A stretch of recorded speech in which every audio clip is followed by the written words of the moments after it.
Ronan Pawn, and welcome to a twitch.tv/Ronan Pawn livestream on twitch.tv/Ronan Pawn. Our cats have been having sex. It's a celebration, oh my god! I mean, thank you, Jermacy, and welcome to the live stream. Starting up quite a bit late here in the Eastern time zone, about quarter after 8 p.m. We like to start these things up on a Sunday around 2 p.m., but my sleep schedule's been rotating, and we can expect it to be kind of like this for a little while as it rotates itself back around. Woke up today at around 4, and wanted to get myself a shower before I started a live stream, which usually I try and not do both. Thanks to the myalgic encephalomyelitis, my chronic condition, I try and, manage my energy in such a way as, if I'm gonna have a shower, then the shower is gonna be the only big thing I do that day. But I wouldn't do it if I didn't feel like I could get away with it, and the way that I intend to get away with it is that today's live stream is not going to be of the very heady Satisfactory that involves a lot of lot of brain thinky time. It's going to be the Swindle. It's actually gonna take a minute for me to get the Swindle up, so don't. You can just hang out here with me for a second. But we're gonna speed run the Swindle. I feel that the Swindle, generally speaking, the Swindle and any game that uses a controller, really is sort of better for me in general. Like it's kind of the motor act of holding a controller and that sort of a thing. I don't know. It was sometime when I was coming out of being extreme severity, when I was able to start playing some games again, I found that Breath of the Wild was a game that I could play with MECFS, but Tetris wasn't. So that's the kind of like subtle sort of things, but yeah, I felt like actually playing with a controller, playing Breath of the Wild with ME actually helped. It built back some stability neurologically, and I think it had to do with the motor stuff. And so when I'm having a day that I feel like I should probably just chill, but we got a live stream, then I'm gonna do something with a controller, and it's probably gonna be the Swindle. I am the second fastest person in the world in this game right now, according to the Speedrun.com leaderboards, with a 42-minute clear of the Swindle. I would like to take that sub-40 using the routing that we've figured out, and I haven't really run the Swindle since we got the 42-minute run, so it's gonna take me a minute to remember. Space elevator my ass, that's right. That is, wait a second. Did the title that I set up not apply? Is that why you're here? Or, no, I mean, is that why you're telling me space elevator my ass? I put a title on the live stream and then it started up without the... Oh, Twitch. Nothing's changed. Nothing's ever changed, Twitch. Oh, except for how much money that you give me. That has changed, hasn't it? the size of my cut, that has diminished over the years, hasn't it, you sons of... We're gonna be doing the Swindle, and if it's the case that the title and the game aren't right, then I'll have to fix that the next time we die. It'll be pretty quick here that we're not allowed to keep running or something like that, I'm sure. We are doomed to die on Earth, Day 7 of Satisfactory. That's wonderful. That's wonderful. I've never been able to trust this platform to actually change the title and stuff. Used to be that what you would do on Twitch as a streamer is you would come on and you would put your title and your description changes in, and then you would hit the update button, and then you'd spam it a couple of times. And then what Twitch did in order to solve the issue was they made it so that you couldn't spam the button anymore. They made it so that the button can't be pressed more than once every couple of seconds, because everybody was doing that. So instead of fixing the problem, They just made it because the problem wasn't that we can't reliably get our live streams titled and descriptified. That's not the problem here. The problem is that you people keep pressing these buttons over and over again. That's Twitch for you. So yeah. They may have actually, you know, solved it. That's the notification that went out? Great. Wonderful. I'll go over and spam the update button, like we used to do. The next time that I can extract myself from the game. Okay. Oh, no. Fuck it. Now that's a big wide jump. You gotta take that intelligently. You gotta pay attention to that because we did not get double jump.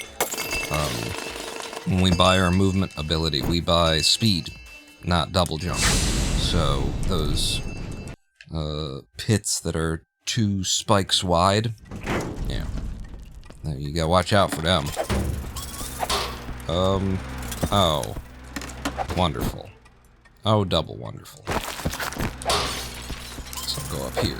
Oh, good. Triple wonderful. What the hell's a friggin' computer? Now you... Grab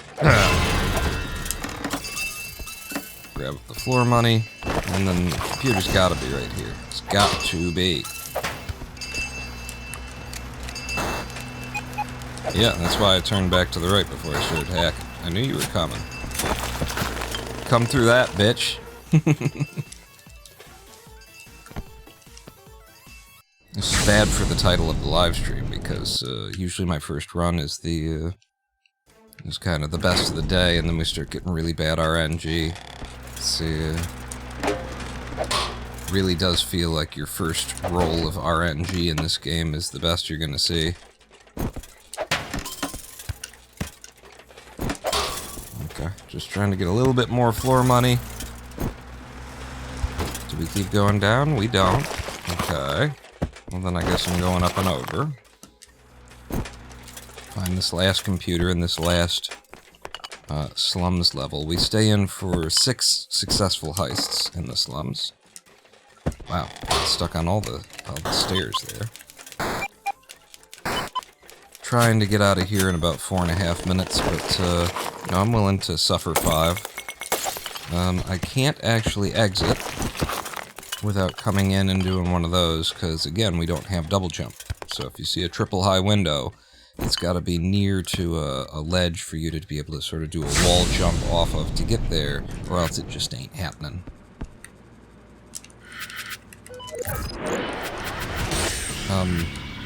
God, I don't remember what we do at all here.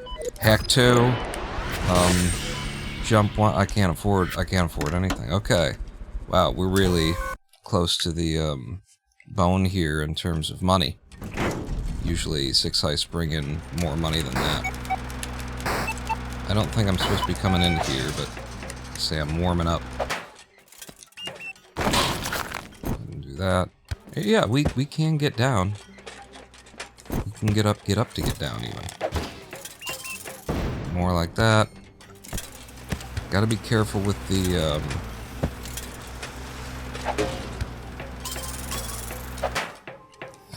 do we keep going down here? It looks like we do. Uh-oh. Good. What do you gotta be careful with?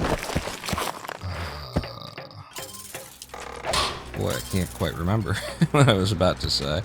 I found a computer, which is all I really came here for. Ideal, best, like, RNG you can get. You'd, okay, yep. You would make sure that this first heist is a successful heist.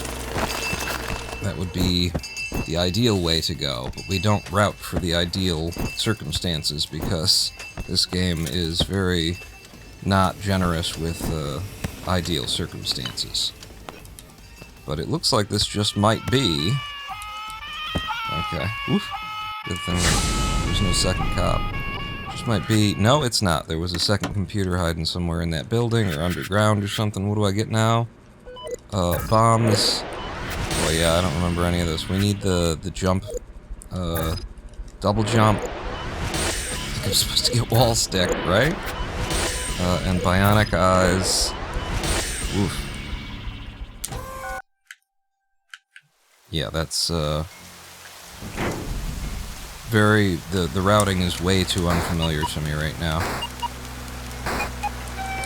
You know, I had only recently invented this routing when we went and got the second rank that I pulled in. The 42-minute, the 45-minute, and then the 42-minute run.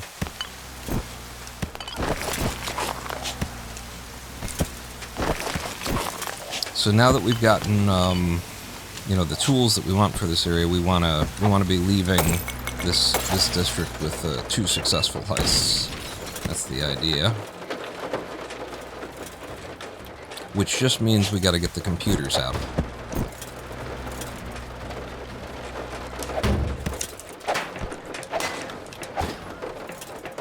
Gotta get all the computers out of this this area. Is the premise. And I'm gonna make sure that we've got them by... Oh, see, there you go. One underground there. Hopefully there's a way to get to it. It won't just require all of my bombs. Although that helps. Yeah, it looks like it's just going to be a bomb your way down kind of a scenario. So I will bomb away from the computer because you can blow the computers up, and it's a little bit finicky with deciding when the computer should blow up.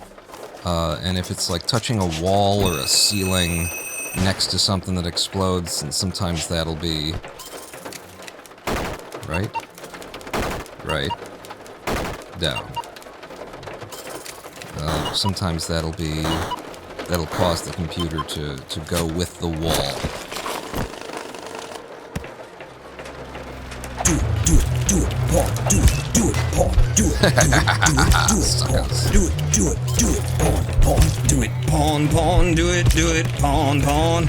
Do it, Pawn, Pawn, do it, Pawn, do it, Pawn, do it, Pawn, do it, Pawn, do it, Pawn, do it, do it, you can do it, we believe in you to do it, you can do it, Pawn, woo! I am the Batman. So that's a successful heist, 98%. We need a second successful heist, and a total of, I think, 30,000 bucks to leave. We only need 25,000 to leave, but we expect to be walking out with 30. Which will allow us to buy Steam Purge as we exit, which is kind of... It's not actually something that I use as much as probably I should. Bye!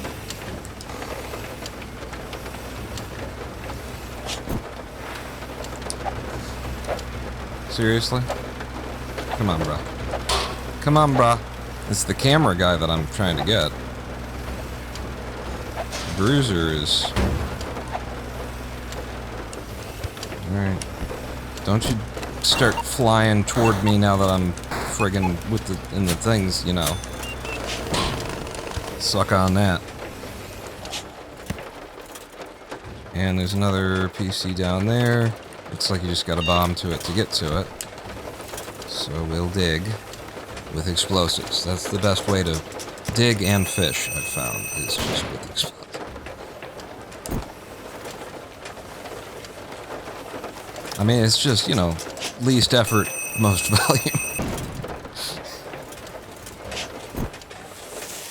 Depends on your goals, really, but if you're trying to, you know, get the most fish out of the water in the least energetic way, I have found that the best lure is like a half stick of dynamite. Full stick is a little bit... It's a little bit overkill, I've found. If you plan to eat the catch. Hopefully that's all that's all. We got the money, but that wasn't a successful heist, so my routing has been screwed over by the Swindle, you know, screwing us over, which is to be expected. Steam Purge is here, and we're also going into the next area without the 3,000 that we would like to have. So this, you know, if the routing were super tight, or we were just trying to, you know, live our lives, live and die by the routing exactly, then we would be resetting right now. But there is enough wiggle room within this routing that we don't have to live our lives like that. I always try and blow it up like when there's an enemy nearby, in the hopes that I'll get them too, you know. Now, don't do this. Don't with the crows. Alright, Cities of Angels. I know about your City of Angels. I might, since we're behind, I might go ahead and stay in here and try and turn this into a successful heist.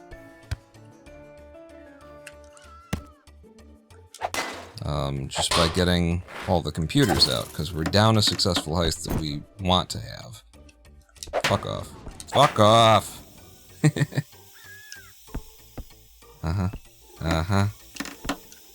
And so if I just take the time to clear this place out completely, maybe we can solve for X, you know? Doesn't look like there's any computers below us. And there's probably none more than this one.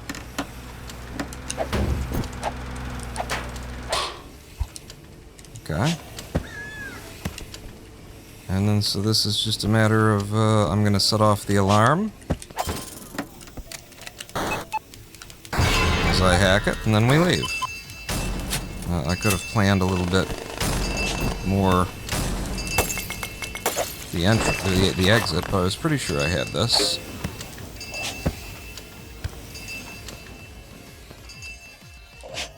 Tell me you're already sending the cops here. I do have Steam Purge. Covers us as we exit. That was a successful heist, so that helps us. I'm supposed to get now computer locator and no. Yeah, hack aptitude. And if I can get hack aptitude too early, then I will. Okay, so maybe we're not behind, you know, that this is how this speedrun is. It's like, you never know if you're on or off because there's so many, like, little variables to what's happening here. But we do need a second, I mean, in theory we need 2 more successful heists from this area.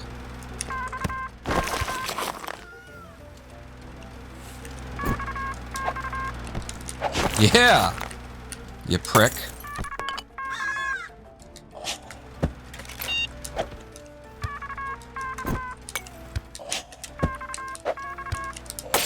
I'm just trying to get rid of that because it's gonna be a problem. I know it's gonna be a problem.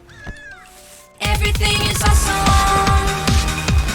Everything is cool when you're part of a team. Is it though? I don't know if it is. Uh-oh.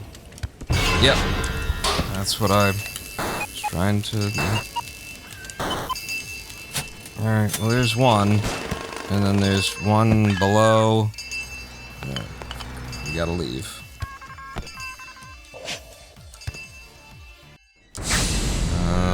What do I need? I need 30,000.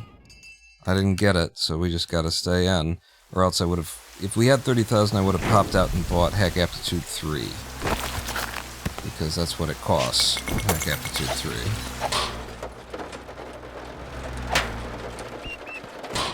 Yeah, bitch. What's up? Oh, shotgun man. Come together with your hands. Save me. Okay, 1 of 4.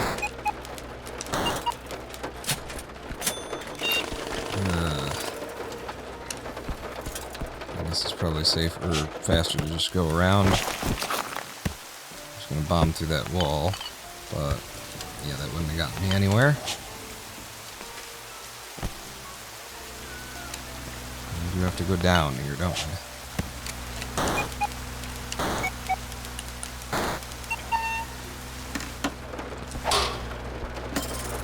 Sucker. Oh, good. Waiting on you.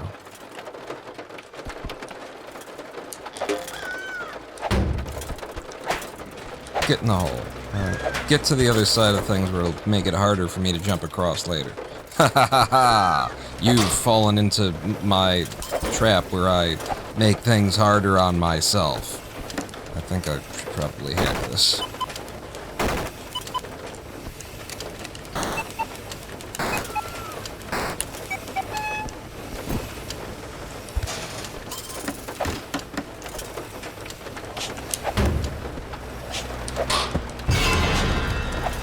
You didn't see nothing.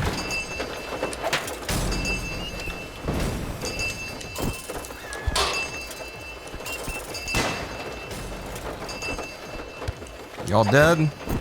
I need y'all to be a little bit dead. Slightly deader than you have been in the past. There's two. There's one more right beneath me. This is pushing it to come in for this. But it is right here. And then there's one to the left on my way out. And I really definitely shouldn't try and get this. This is just not gonna work out. Yeah, and then you fire the shotgun. And then I hit you into the hole. And then you almost kill me. And then I use Steam Purge to get some kind of an exit. I could have just swung at him, but I just didn't expect at all to be jumping into the line of fire. That was a good warm-up run, and now I can actually go out and spam the button that's supposed to change the title and the game that we're playing. Oh no! And I'll hit it a couple of times. There we go. That should be, you know, correct now, maybe. Who's to say? Why haven't you made a dynamite fishing mod for Minecraft? Surely someone already has. And Idaho was here, or is here. Wait, did you leave? You're the one who played Do It Pong. Any cluster truck plan for the near future? It certainly bounces around in my head every now and again.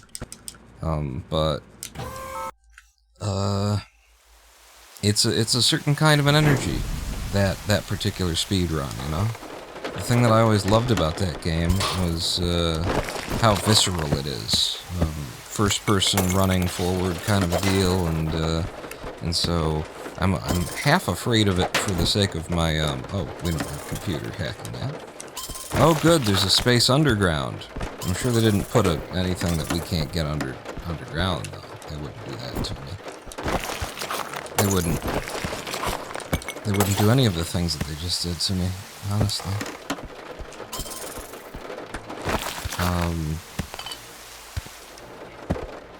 But yeah, we've done a little bit of cluster truck here and there,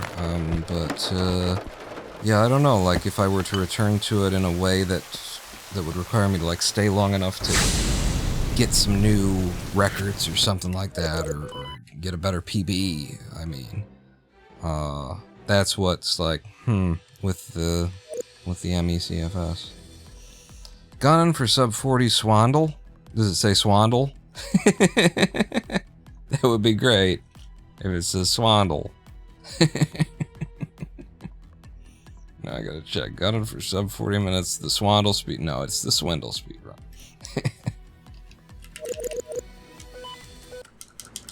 Alright, like I said, our first load of the day tends to be a good load, and we get deep into the game, and then so now for the next hour and a half, expect no progress whatsoever. That's just Swindle speed running for you. Anybody who speeds run the Swindle will tell you, speeds run, speeds run the Swindle.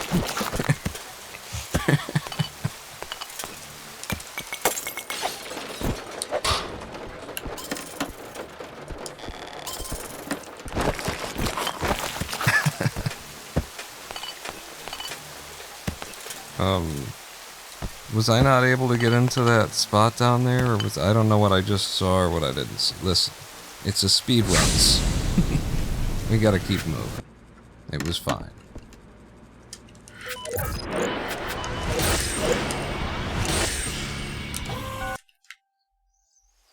There's a bit of, with the menuing there, there's a lot of like over tapping and just like, I expect it to not work the first time.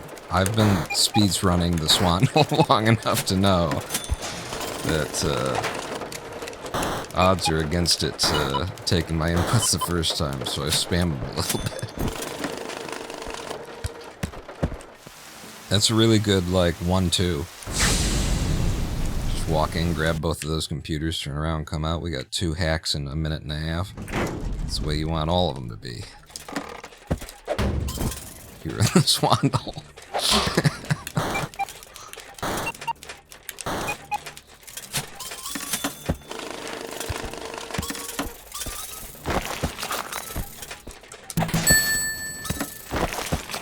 Porn's latest creation, the new game making the players all cheer, the Swindle.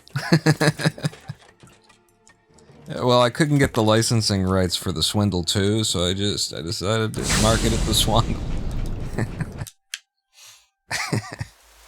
Thank you, Dramation, by the way, for all the cheering that you've done between this stream and the last live stream. I don't know if I actually acknowledged it last live stream.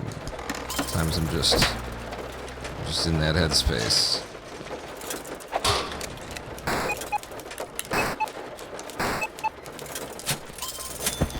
What's up? Oh, the Swindled again! Did I not hit him when I came up there? Because I came up with, you know, I always come up swinging. Just as a general, like, good idea when you're speedrunning the Swindle. If you're gonna be doing that, just try and... If you're taking a risk and you don't know what's above you, doing one of those little glitchy up warps. And then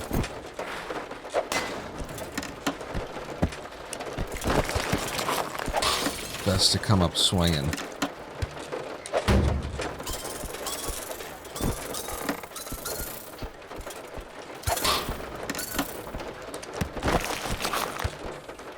Any floor money up there? Doesn't look like there's any floor money up there, okay. This might be everything that we wanted. Good luck in your runs today. Thank you. Yen T, is that Yen Rab from the, oh, shoot, you just distracted me. I was supposed to go out and make the buy. Yen Rab from the forums? From the SRCs? So now, like, here's the thing. It's a reset, right? It's a hard reset because I just forgot. Except for the only important part of this is that we don't get seen. The only important part of this is that it be successful heists.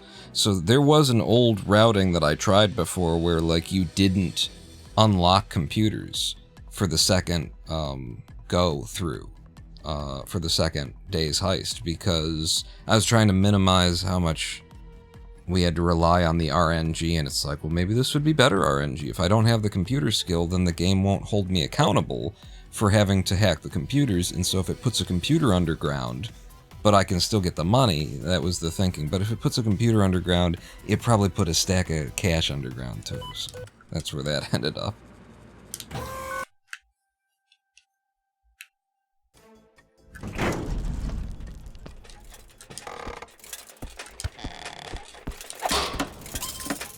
He good.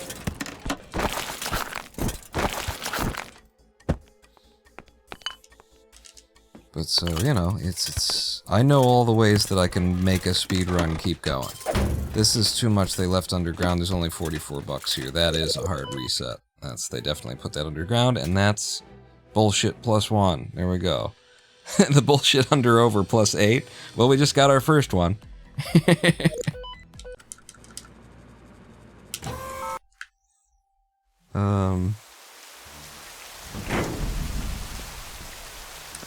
Yeah, +8, I'm surprised it's as little, it has been as little as it has shown itself to be sometimes, because I really expect it to be super nasty. We cannot get in there, so there's number 2.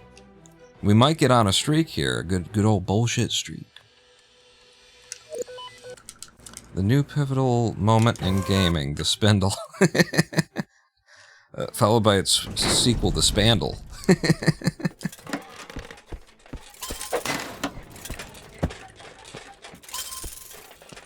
This is not a great opening level, but we take whatever we can get. Listen, at 42 minutes, there's so much time on the table. Even if we get like a 1 minute long starting level, you know, we can save that minute elsewhere. But we do need that RNG, we do need that luck. I think it's faster to upwarp than to break the glass. In some instances it's not. If you gotta like fight like a staircase kind of slope. Damn it. When you're coming up to the roof, then it might not be worth it. Might as well just spam tap that glass till it's gone. Clean up warp and right to get both computers. And that money on the floor is not worth my time. That 22 bucks was, apparently. Also interesting things I, found out about this one when I really started paying attention to it close enough to be able to make the speedrun spreadsheet was that in that level, for instance, the money on the floor was worth $22 a piece. And this one, it's only worth 8. That tells you it's going to be a much bigger level. And there's going to be a lot more money on the floor. There's only 2 amounts of money that will be on the floor in the slums here, and it's either worth $8 go, or it's worth 22. And if there's not a lot of it, then it'll be worth 22 apiece. So, interesting little things for, like, that Dan Marshall. Cool.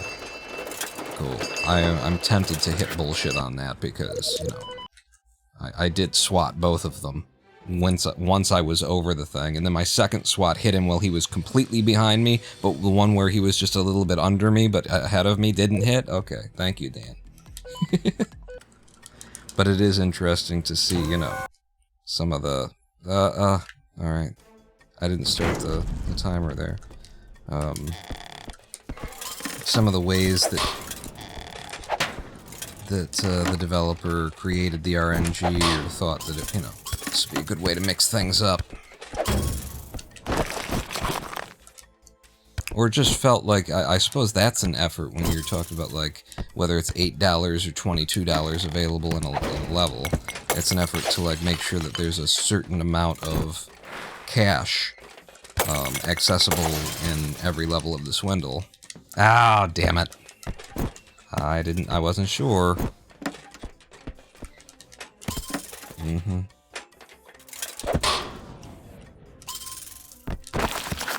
Even if, like, the level generates in a certain, so that it's a certain size and doesn't have that many individual packets of money on the ground.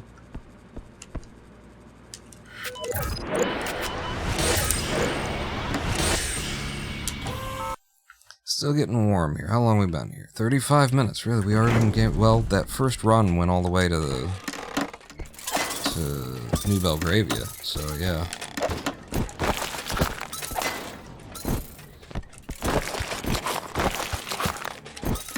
Love it when I'm hitting the movement nice, though. That's where the joy of the game comes in. When you're doing all that movement good, you're making your choices clean. And look at that. No, what? Okay. I just did a level as though I was still on the first level instead of the second. That happens too.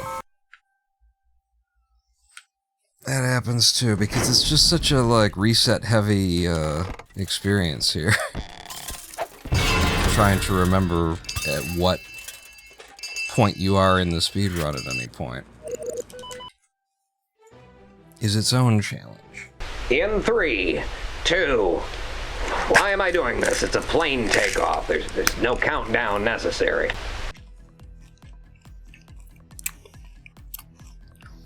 Yumrab, you think it's consistently 22 for the first 2 days, then 8 from there on out? See, now what I wonder is whether or not that's a function of the size of the levels, because the first 2 days, like, there's definitely a progression going on in the level generation for the Swindle, where, certain things are more likely to occur, and, by the time you hit, like, day 7 in the slums, if you stick in till day 7, then they're bringing in, like, they're bringing in landmines, which you otherwise don't see. If you get out in the first 6 days, you won't see a landmine until you get into the warehouse district and stuff like that. So I wonder whether or not the 2222-88888 is just a function of the first 2 days tend to generate small, and the next days tend to generate larger. But it's really, you know, this is the stuff that for many years I was just playing the game as fast as I could without even like trying to figure out the money game correctly, or I mean, it's really hard to approach. How do you even route this game? How do you even route something like this? It's so RNG heavy, it's so difficult to tell whether you're on pace or not, because there's the money game, but there's the abilities game, but there's the successful heists game, and it's like you can be ahead in 2 of them and behind in 1, and because you're behind in that one, like, the run is either dead or it's not, you know? And it's just really hard to tell at any point, am I doing well or am I not? Except when you're on, like, a really good run where everything's coming together, but that's just so rare. That's just so rare. Okay. They give you everything you need, and there's no computer underground, or, you know, there's no, before you can possibly have bombs. Oh, shoot. I missed that jump. Interesting stuff to think about this game. A lot more dynamic than most other speed games. Yeah. It's interesting that I've been compelled toward speedruns that involve some amount of RNG in all the things that I've gone after. See, there was a second computer there. Maybe it was just where I didn't check. Sometimes I look at the level and I'm like, it's probably fine. Walk out early. But it also could have just been underground. Now I don't know whether I can hit the bullshit button. No. But Cluster Truck, you know, my birth as a speedrunner game, I came to it playing in the no ability category as opposed to any percent. And I really loved the movement in that game, you know? And I felt like that's where the challenge was. And so for several years of speedrunning Cluster Truck, I was just the no ability guy. Who was actually pushing those NA leaderboards in some way.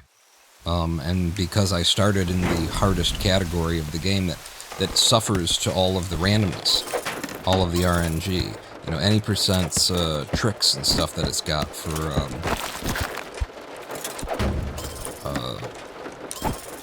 its movement helpers.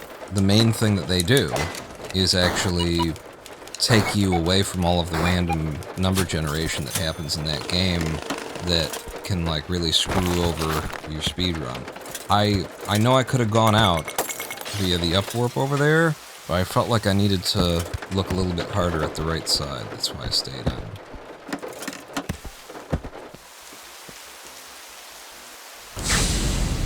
But so, my first love was the most random version of Cluster Truck, and then this thing. This hellacious game that I really liked until I started speedrunning it. Now we're seeing a counselor. Sort of RNG is in Cluster Truck, just the movement of the trucks.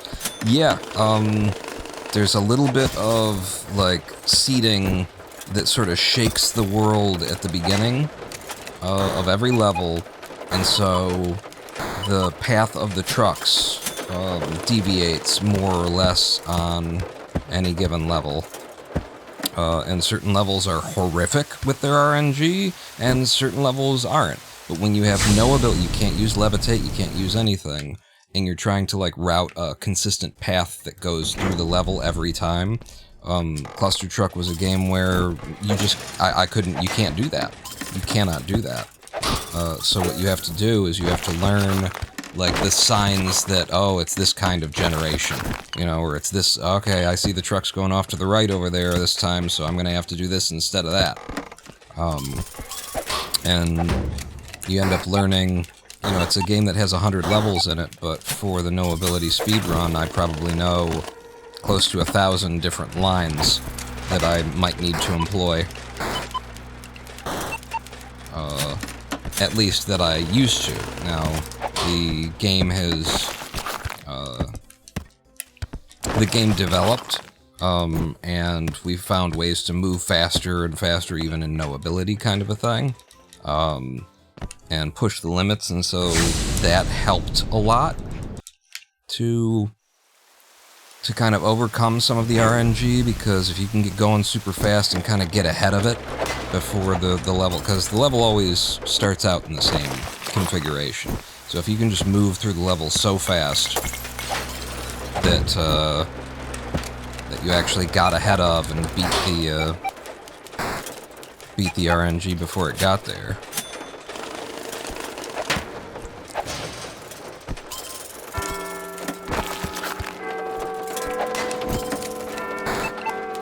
Do you think I care if you see me? Oh, I can't make this jump out. Yes, I can. Holy God, that was a very tight jump for not having the double jump ability. And I need to talk over Big Ben, or else my YouTube video of this run, in case it happens to turn into something, will get monetized by Warner Brothers, I think it was, who claims the right to the sound of Big Ben.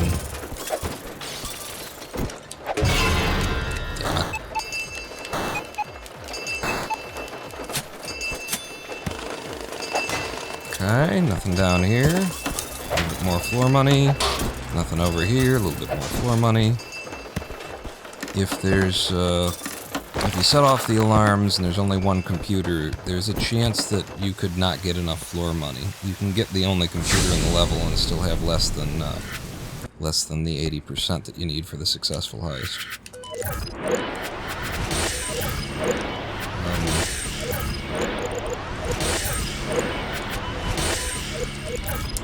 Okay, I'm starting to remember the routing now. Although this is our only our second time into the warehouse district. But I definitely didn't remember it when we started out the day. I don't have, hello. See this? Very nice. Definitely don't have Steam Purge. Did I manage to hit that once already, and then it fell over dead? I'll take two, right here. I might have to get seen now. Alright. I'm not gonna check the rest of the level for computers, though. Again, I'm trying to play the averages here. Ooh, I got lucky. I got lucky. What do we buy? Bombs and everything else I'm good on. But holy crap. Listen, I'm probably not supposed to buy that right now, for a very good reason. It's just been too long. It's just been too long, since I did my own routing here, that I don't know why I wouldn't do that, so I did that. Making every computer that we get from here on out worth 25% more.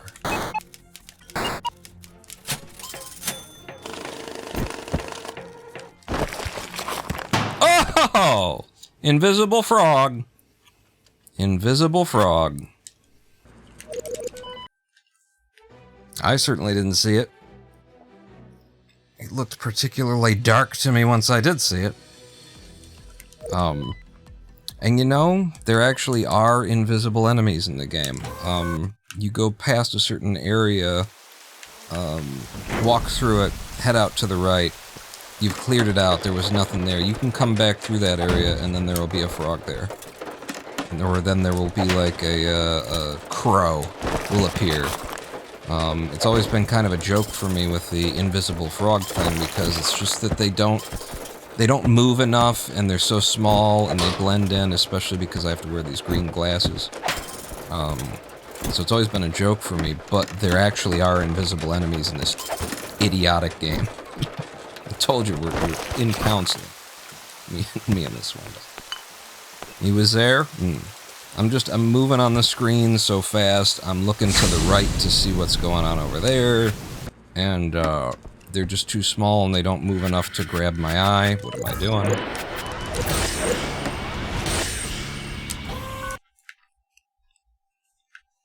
You thought I was gonna smack it? I was watching the right side of the screen, you know? That's the other thing about with runs like this and stuff, is if you're looking where you are, good luck with that. You gotta be looking where you're going next. And it's only the frogs. It's only the frogs that ever get me. Because they're too damn small, and they're just the right color to blend in with my glasses. And that's even before we talk about, what? Okay. There was a computer underground, right? Wait. That couldn't have been... Was I on the second level there? I don't know. I've never been sure about the invisible crows. They seem to spawn in at the worst possible times. Yep. Invisible enemies. It's like, I've cleared out this room, I'm safe. No, you're not. Not in Dan Marshall's game. There's just so much about this, like, it's so lovely until you start playing it as a speedrun, and then, like, you see all the things that just don't work, that are just like, come on, man, you can't leave it like this. You can't have it so that the, enemy that just that barely moves can spawn underneath the graphics for the landmine and then not move at all. That's not like being fair to the enemies. You know, that's how I used to describe this game, is that it's fair to the enemies. You know, it won't let you hit them around a corner, stuff like that. But some of this is just broken. This is just straight up like bad design. If it's intentional, it's bad, but I assume it's unintentional.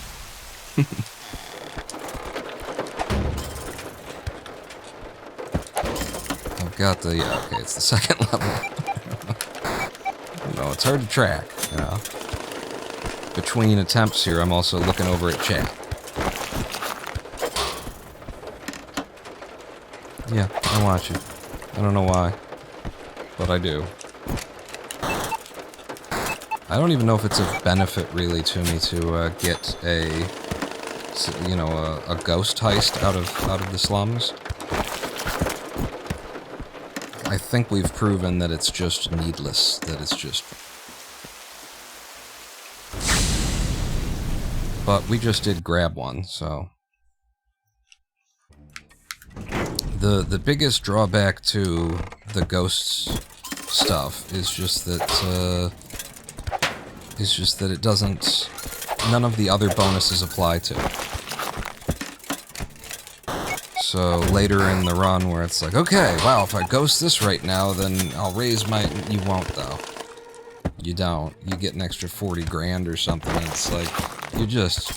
That your time is not worth that 40 grand.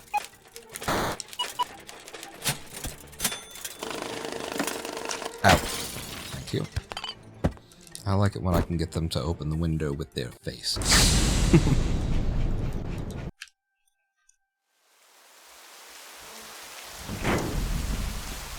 I've also got my my screen brightness down a little bit today. Generally speaking, my eyes have been a little bit wanting darkness more lately, so in addition to wearing green glasses that hide certain objects in certain colors, the brightness on the screen is down a bit, which takes away a lot of the contrast and definition. My philosophy has always been that if you can ghost a level, you can get 80% a lot faster. Yeah. Yeah, absolutely. That was always my idea when I started speedrunning this thing. I saw every single speedrun that anybody else had ever done, and they were all ghosting every level all the way there, or trying to anyway, and I was like, I can get in and out of, like, you guys are spending, you know, 8 minutes in the slums. 8 minutes in the slums, I'm into the warehouse, and I've got, like, warehouse district, and I got, like, 8, successful heists or something like that, you know? I was always like, this ain't right. You're doing it wrong. But it's such a vicious speedrun with its RNG and everything that I never felt like I could prove it. I did just kind of take that risk. I did. I think that's my fault. I wasn't even trying to corner jump. I was just gonna fall in that pit and just presume that I presumed that I wasn't going to land in a spike pit. I was gonna go ahead and, like, I don't care who sees me. I'm not gonna waste my time sneaking down the ledge. Let's go. The only thing that needed to not happen. Oh, shit. I just needed one tile in the entire generation of that building to not be a spike pit. That's what I was banking on, and the RNG of this game was like, F you, buddy. Do you know what game you're playing? Are you kidding me? In fact, you were right, there was no spike pit. But I saw that that was your plan, and I generated one in just for you, you son of a bitch. There is too much underground area here. There is no way that there's not money down there. But we also have a haul of 154 bucks, which is a plausible amount of money for a level. So I'm gonna try it. And no, of course not. And that's bullshit. Boom.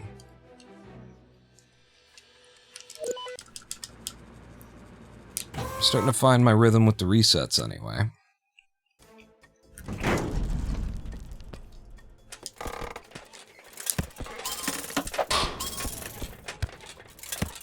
Yenreb, since you're here, what is your experience with the RNG? Like, is this how you play? Is this what you get, or are you playing, like, safe enough to where you don't have to die 20 times in order to get into the warehouse district once or something? Like, I don't... I've always wondered how, like, what other people's experience of running this game is, because for me, it's a lot of, like, I take a little risk in order to, you know, something to move the game along a little bit faster, and this game is always just so brutally punished of the little risks that I take. And I just, you know, my belief about speedrunning the Swindle is that it's 99% grind waiting for the game to even give you a chance. But I wonder. Reset a lot more than me, because you take those calculated risks, and you need better time too. Yeah, you need better RNG. So you just, like, if you don't see it, then don't like the look of day one, then you're out, right? That's what it has to be in order to run for a sub 30-minute time. It's like, I don't like the look at day one. Reset. Walk into the warehouse district. And there's not, like, a computer right there. I'm out. Reset. I would assume. There's gotta be something like that.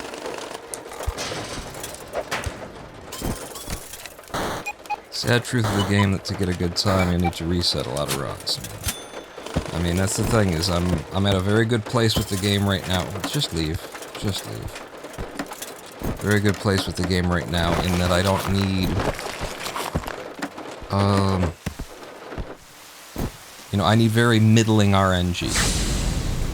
I don't need the best RNG, I just need, you know, I can push past a lot of stuff, in fact, because, like, even if I'm getting a bad warehouse district, a bad New Belgravia, it's like, Casino Town might work out, you know? Casino Town might just give it to me, and then it was all worth it.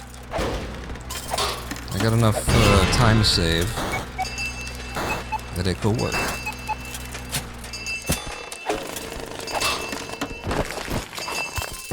Make sure there's not another computer somewhere.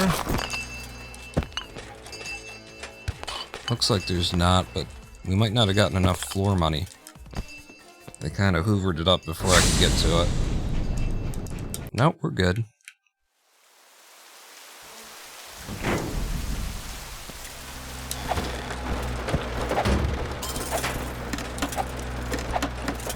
Come the hell on!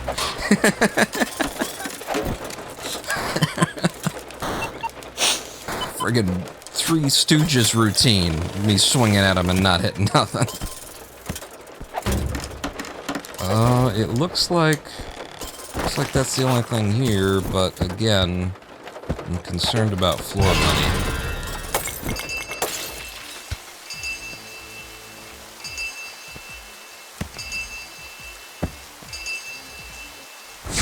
How many days was that?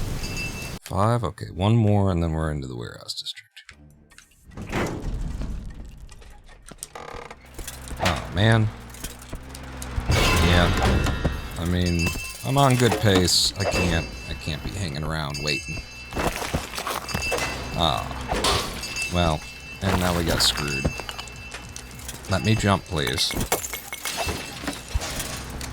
Yeah, there's no way that I got enough of the money here before they hoovered it all out. If there's a second computer, maybe. But I don't see a second computer. But again, I will just carry on. Oh, Jesus, really? In the slums even? You came? I will carry on with only 5. What the hell, you know? I just want to get some runs going.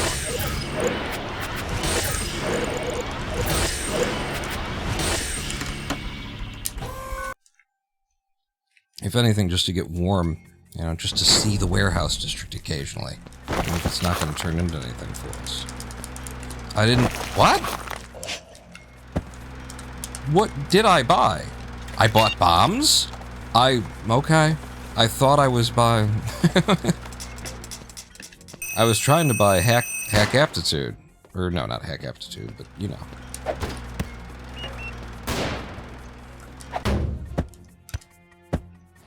That is not what I thought I was buying, is the main point.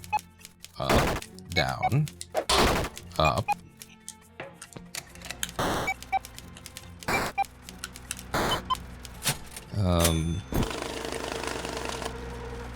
Yeah, I spent my money wrong. I see what I did there. I think I see what I did there anyway. There's a second computer here. I don't usually come in for a second computer, but then I don't usually enter here with only 5 successful heists, so...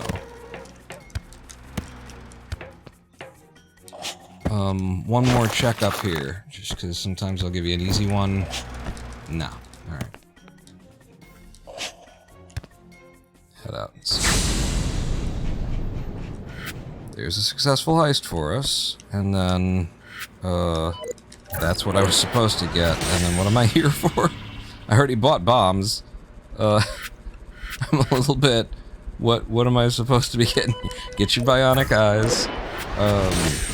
And then everything else we already got. Okay. Out of order on this stuff. That's why I've got my splits set out that way, so if I am forgetting, if I'm out of practice, I can look at it and go, okay, B for bombs, W for wolves, EY for bionic eyes. It might take me a second to reverse engineer what the hell I meant to myself, but it is there. The information is there. Seriously? This is it?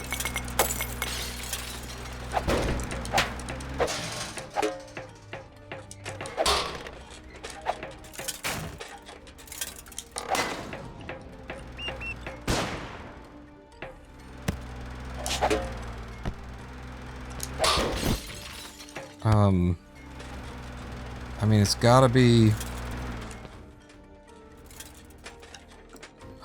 Where has it got to be?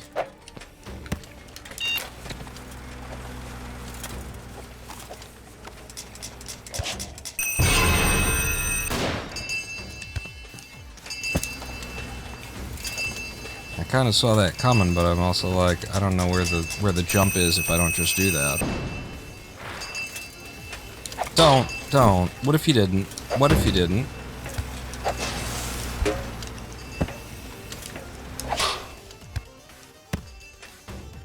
Ah, fucking, god damn it.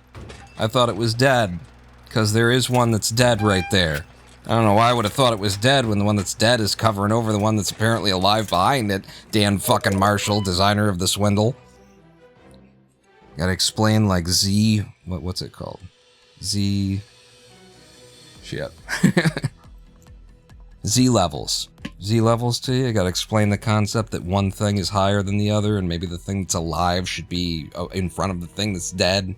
Maybe the frogs that are living and alive should be in front of the landmines, and maybe a frog should never be able to spawn on a single tile thing where it's just gonna sit there and sort of jiggle its ass every now and then, and thereby like just be hidden from the fucking player.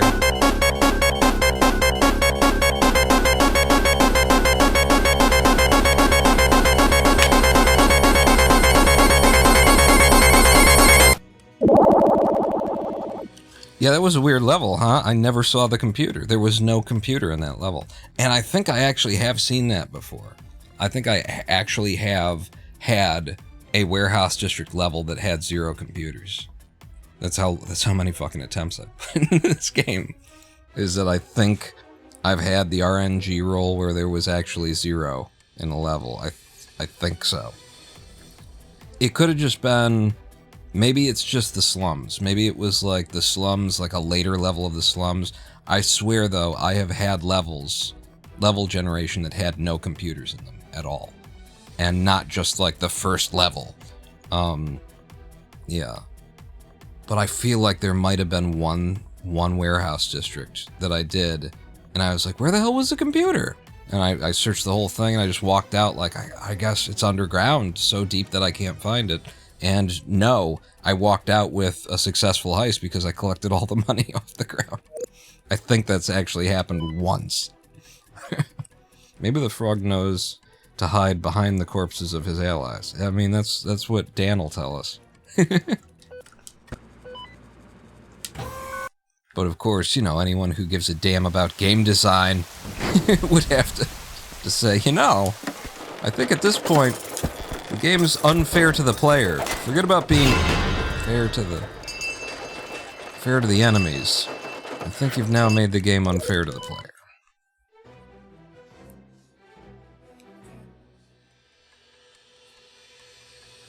Yeah, the warehouse district does have some weird generation. Like, the levels in the warehouse district don't look like anything else you see in this game.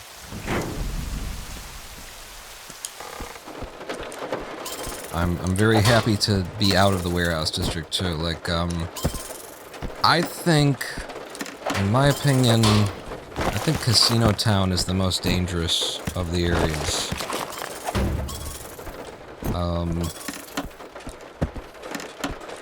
The Banks is easier than Casino Town. Even if you just come in with the same, like, abilities that you had for Casino Town. Am I crazy coming back in here? Why am I coming back in here? I'm crazy. Because you're crazy, that's why, yeah. But yeah, I think the Banks is easier than Casino Town.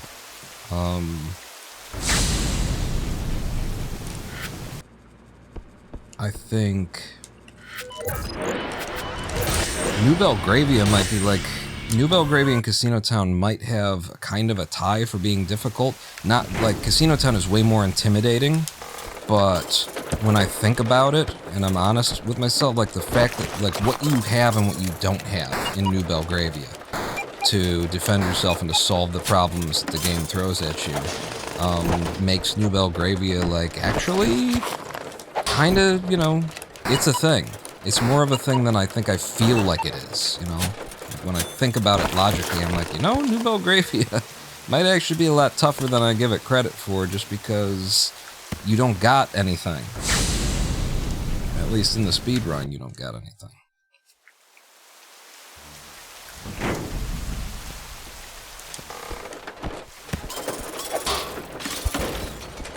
That said, when I was routing New Belgravia with security, with Hack 3, man, New Belgravia was just so easy. And it was like, oh, this is great. I love this routing. And then it's like, yeah, but it's so much slower. It's so much slower. Wait, I got both of the computers. I can just leave.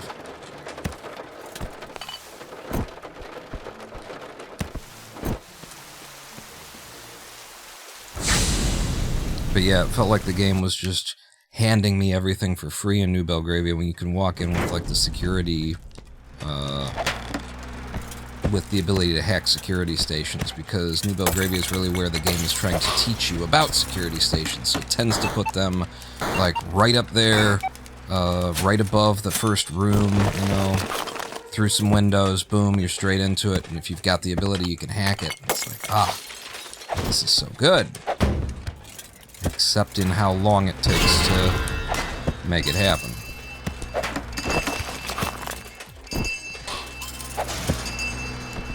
Hi!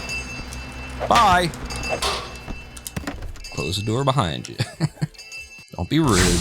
Close the door behind you as you leave. How Casino Town are cut above New Belgravia just because of the unique drone types. Yeah, I suppose that's certainly how I feel about it. I wouldn't even, like... In terms of feeling,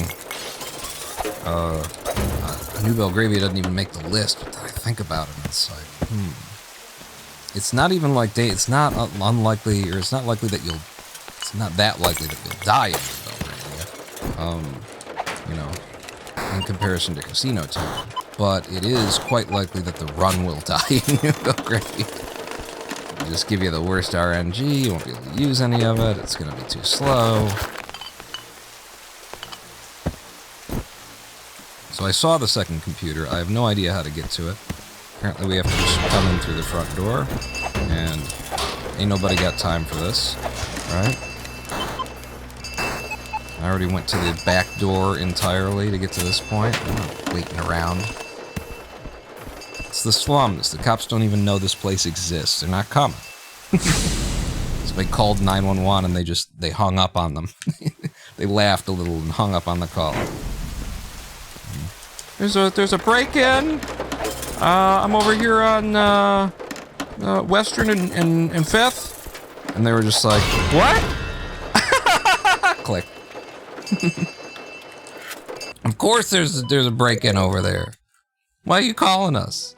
You think we're coming into that neighborhood?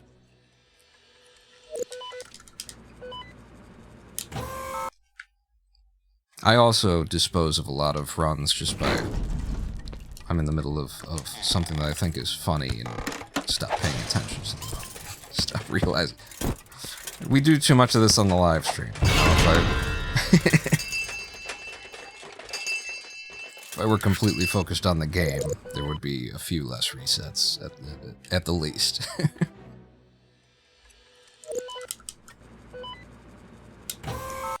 But, you know, I gotta give you your money's worth. Nobody's here to watch me get, like, a good time in the Swindle. Who the hell gives a damn about the Swindle speedrun?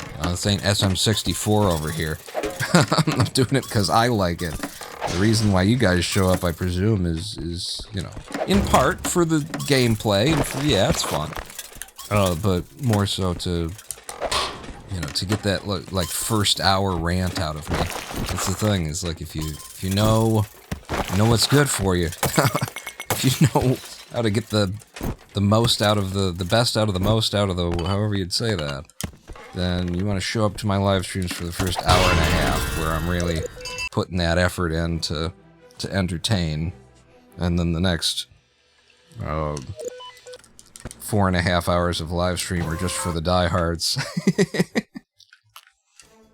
These first 90 minutes, I've got the energy, you know, I got the energy to pull out the presenter, the entertainer, and then after that, I just, you know, play the game and occasionally say something about a penis and hope that that's enough. Oh, screw you! That was perfect timing. Both in the way that, both in the moment that I came up and in the fact that I smacked him before I was even out of the floor, and he still managed to see me.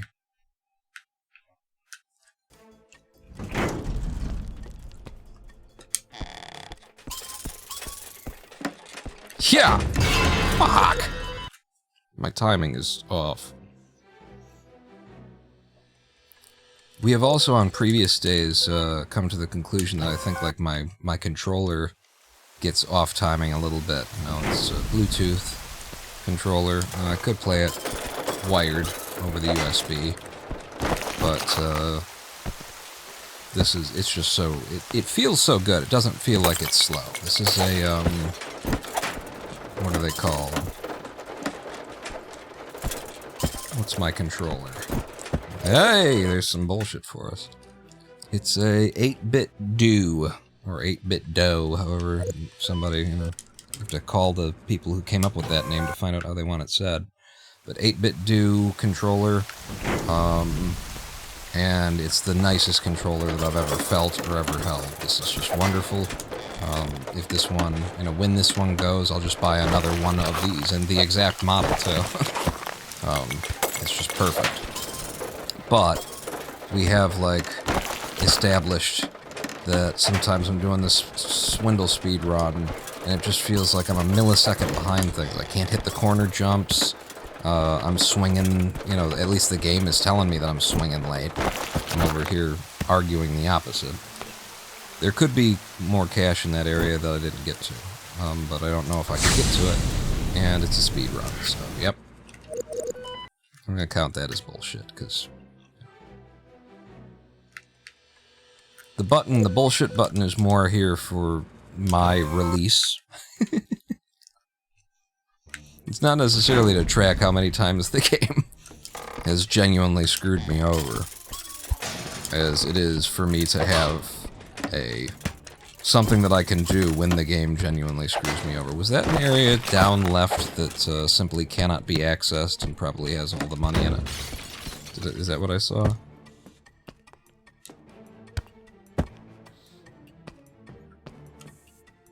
I think that's what I saw. Yeah.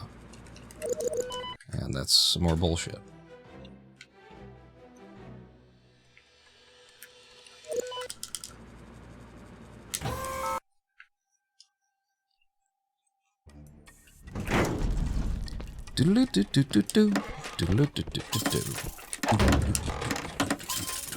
I don't know how you route this.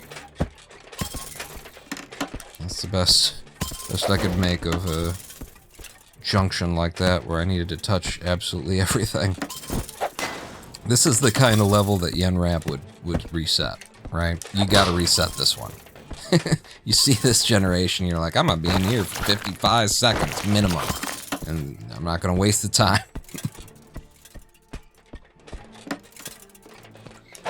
If you like the controller, you should buy 5 more right now. The company that makes your favorite is going out of business next week. Really?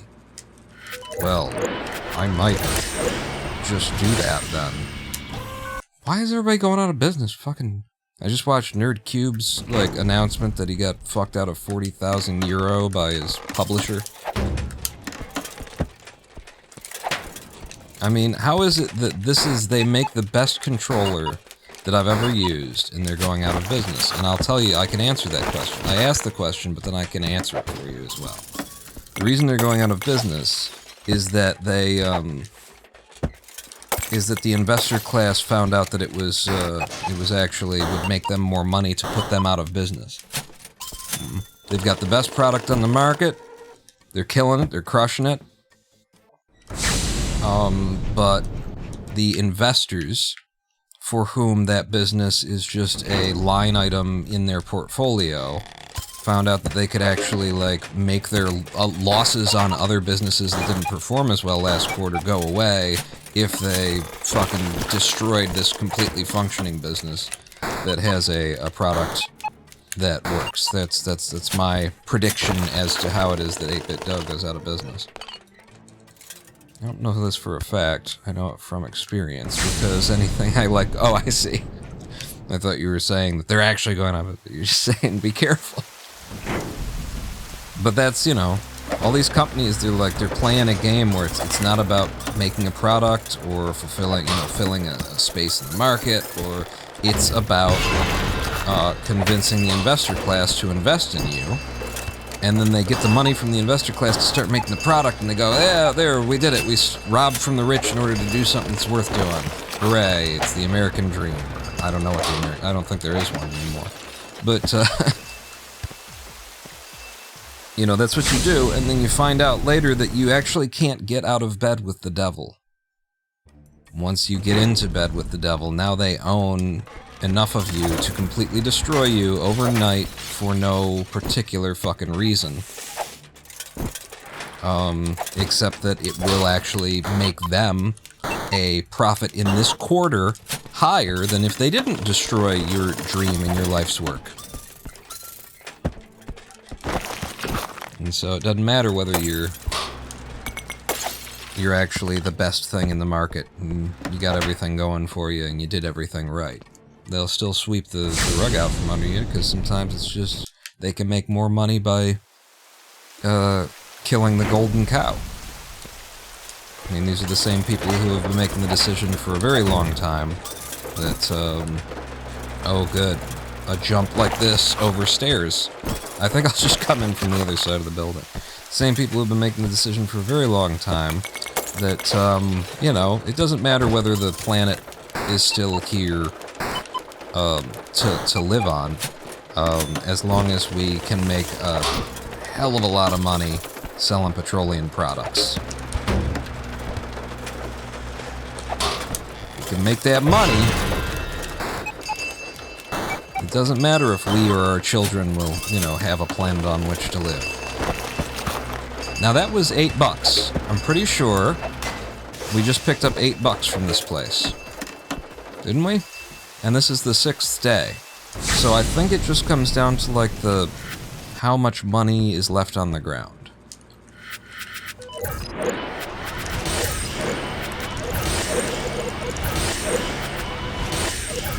Damn! Damn that menuing! Did you see that menuing? Oh, I'm hard after that menuing. that was awesome. That was some of the best stuff I've done. And now I have to just sit here and wait. After all that menu. Well, I needed to cool down anyway after that menu, you know. Left. Down. Left again. Now, should I go in deeper and try and get more computers out? I'm feeling it. Nope. Nope. Oh, it didn't. One right there. I don't have bombs. The reason why we don't do this is because you might be able to just get in that place if you go around and over from the top. Or you might need bombs, and you don't have them yet. Damn it.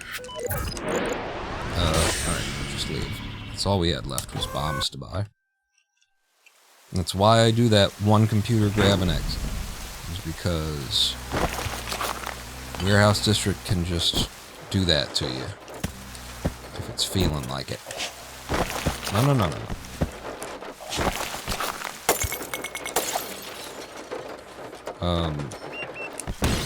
Damn it. Now, just so we're clear, I was completely out of the blast radius of the 3x3 area. I was on the tile that was from the center of where that was, then there was a tile where the glass was, and then there's a tile that's completely outside of the radius to the left of that one. And it killed me anyway. Right? There's the tile the bomb was on, then there's the tile that the window frame was on, and then I was hanging in the tile that was to the left of the window frame, which is outside of the bomb radius, and it killed me anyway. Thank you, Dan Marshall. I'm gonna call that bullshit.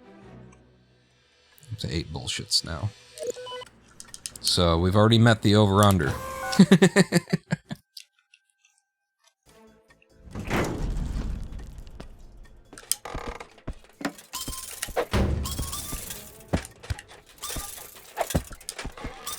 Need that piece of money, but I don't know, I was on a move flow, so I just kept going. I probably have to come back that way anyway. Oh.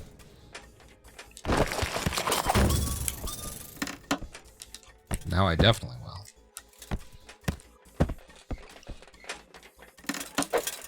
Yeah, it slows me down. Could have exited right here, but instead I gotta go back.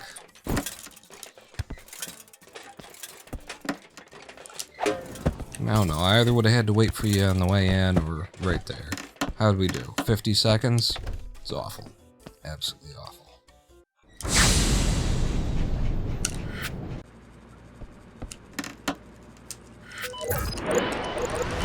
See that? Game dropped some inputs there.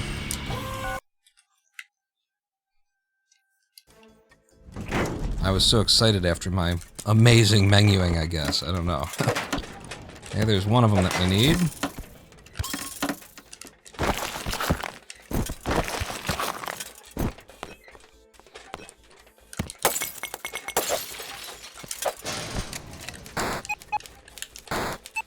I'm gonna presume this is the only computer here. There was a space very down to the right, but I'm gonna doubt that I could get there if I wanted to.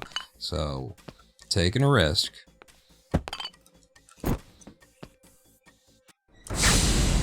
Very disposable run. Yep, that one there. Or rather, it was there.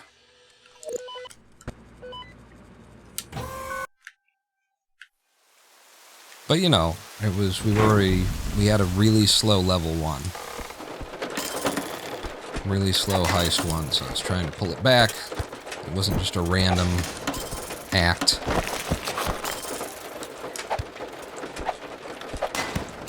You can't sneak down next to a computer, by the way.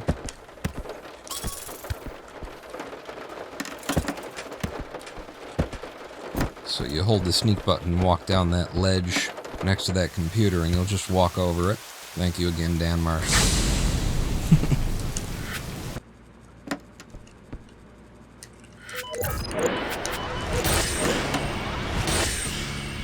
That was some good menuing. Pawn blew up. I blued up. You took the... You highlighted when I was explodified, when I absolutely shouldn't have been. Looks like it's the only computer here. I could check upright a little bit better. Or I could just walk out. So this one is a little bit of a just cross your fingers and hope. But I mean, I'd seen most of the level.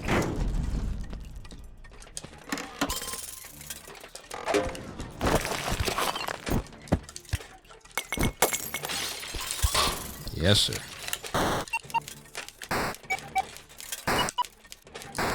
Oh, come on. At least I got the walk back touch thing. Took me a while to get myself to, like, actually use the stand on the ledge deal. You know, it's hard to stop myself from wasting my time going down there. But if the computer's right next to a ledge, you can just stand above it and hack it.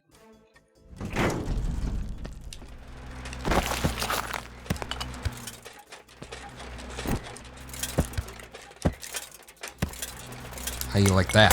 Hmm? How you like that movement? Do you like it? This also feels like I just saw everything, but I'm gonna be a little bit carefuler than to just assume that I did. Oh, fucking balls! My nightstick went through your face! But the game decided he was on a lower tile and counted that as being around a corner when he's just standing on a fucking stairwell. Stairwells are the deadliest thing in the Swindle. They can kill you in so many different ways.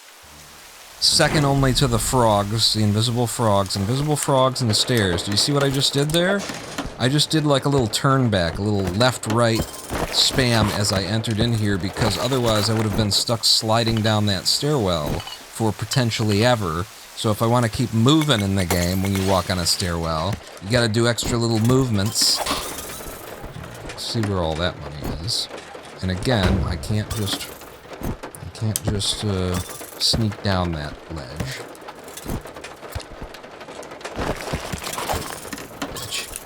That felt particularly violent, didn't it? Feel my hostility toward the game in the way that I smacked that robot.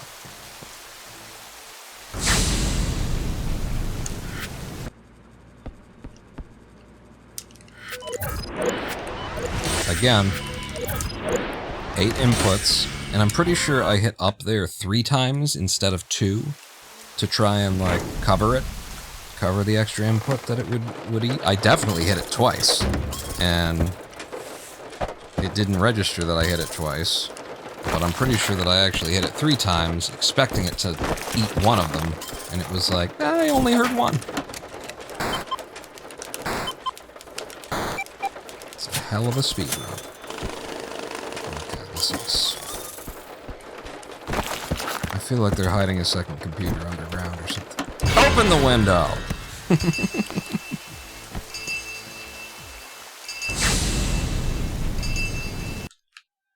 That was... Oh, I ghosted that place. Wasn't even trying. Okay, can't enter there.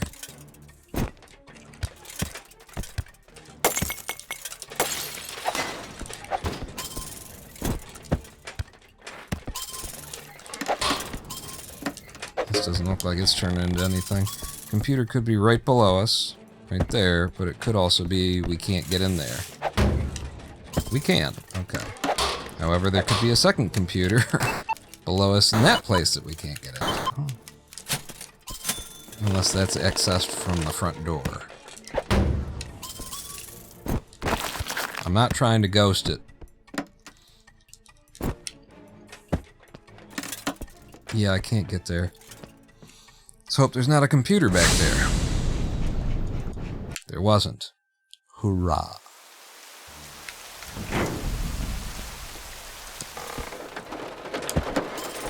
Boom, baby.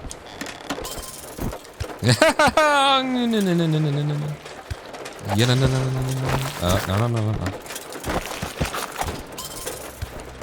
Oh.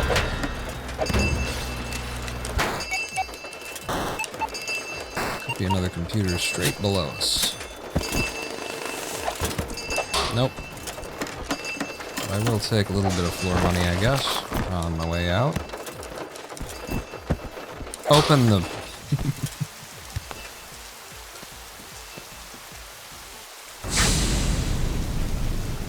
Okay, that's 4 successful heists. And 3.5. Which I think is a little slow. Not bad. This is slowing me down. As with this.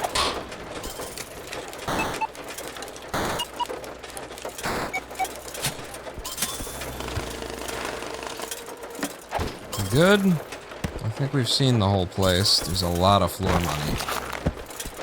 And only one computer. Hopefully that was enough of it that I picked up. Close the door. Nope, there was another computer somewhere. I'm gonna call that bullshit, because I'm pretty sure I saw all the places I could get to.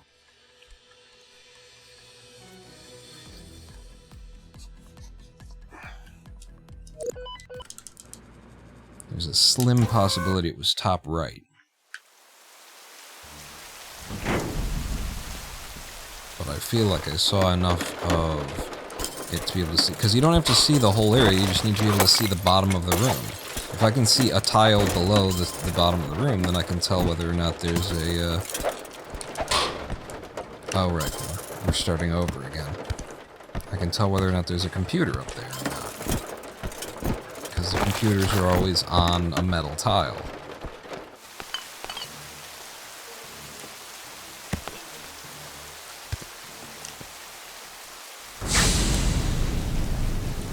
And that's bullshit.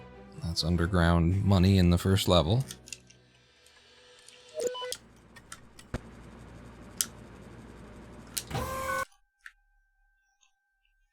I also like to spam the A button as we're entering the from the airship there. This is a huge level. I'm gonna go ahead and reset that one. It's just too big. I like to hit the A button as we enter, which causes the the slums screen there to disappear and show the airship for a couple of frames. Just another little bug.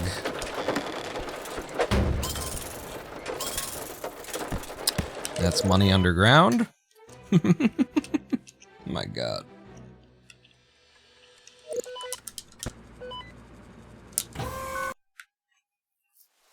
We're into a loop now. game is gonna not give us playable RNG. If it does, I gotta be, like, very careful. You know, I should respect the opportunities that it's given me since we're in one of those RNG loops where it doesn't want to give you anything that's playable. I shouldn't throw anything away myself. I slowed down my menuing a bit to make sure that it heard all of my button presses.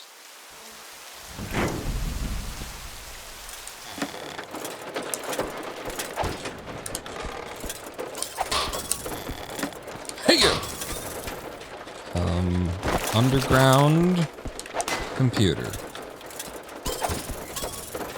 We got this one here. We got this one here. If there's not another one down there, then we're good.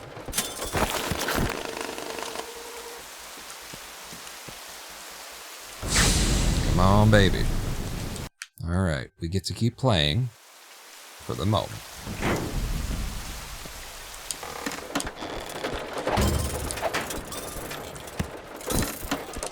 What did you do that for? I think I just did it backwards. I saw the timing. And I just went on exactly the wrong moment. But I think that should be fine. No problem. We got both the computers pretty quick. Should be high 80, low 90. Okay, or a low 80% clear. I'm surprised.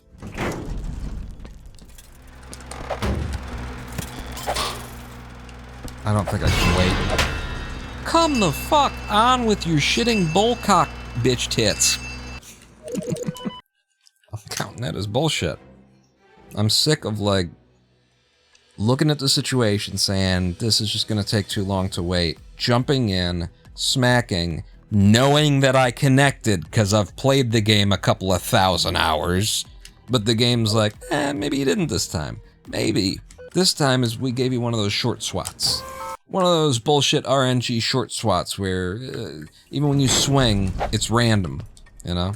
You swing your thing and it's like random just exactly how far your reach is gonna be on this particular swing.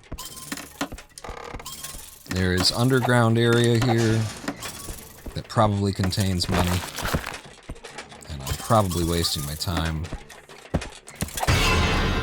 Now I know I am.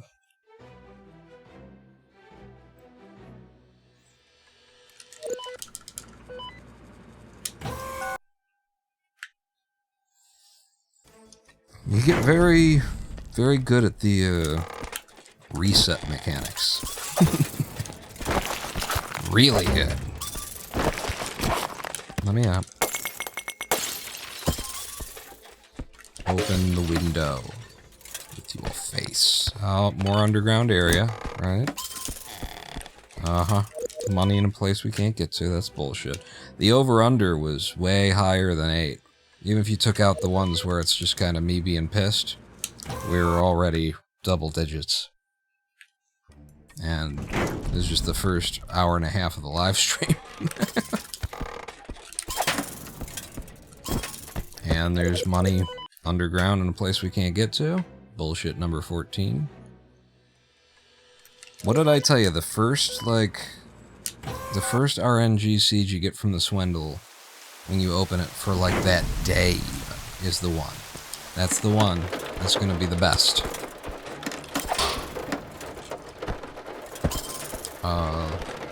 And then you can close the game and reopen it. It doesn't reset that RNG. Somehow, I swear, I believe this. Somehow, there's something going on. Or maybe it's like in a config, in an INI somewhere. There's some kind of data that is keeping this game, like, it gives you decent usable RNG the first time that you open the game, and then after that it's like, it's completely up to the winds of time.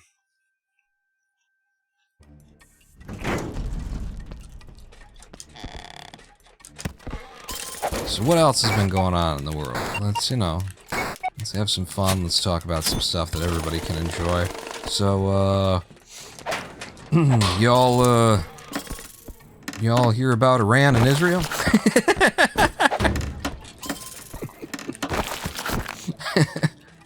I'm just trying to, I don't want to start anything, we're just here to have fun. I'm just here to entertain. So, abortion. What do you guys think, religion, politics, what are your opinions? Let's go.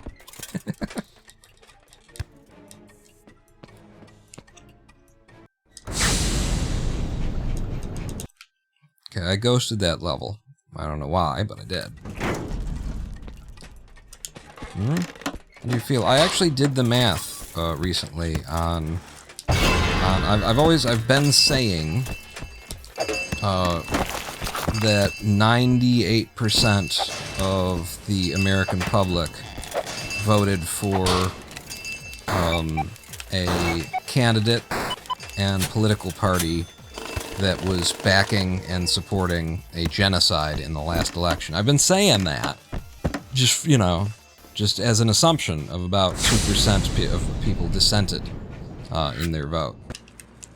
That had a computer underground, so that's bullshit.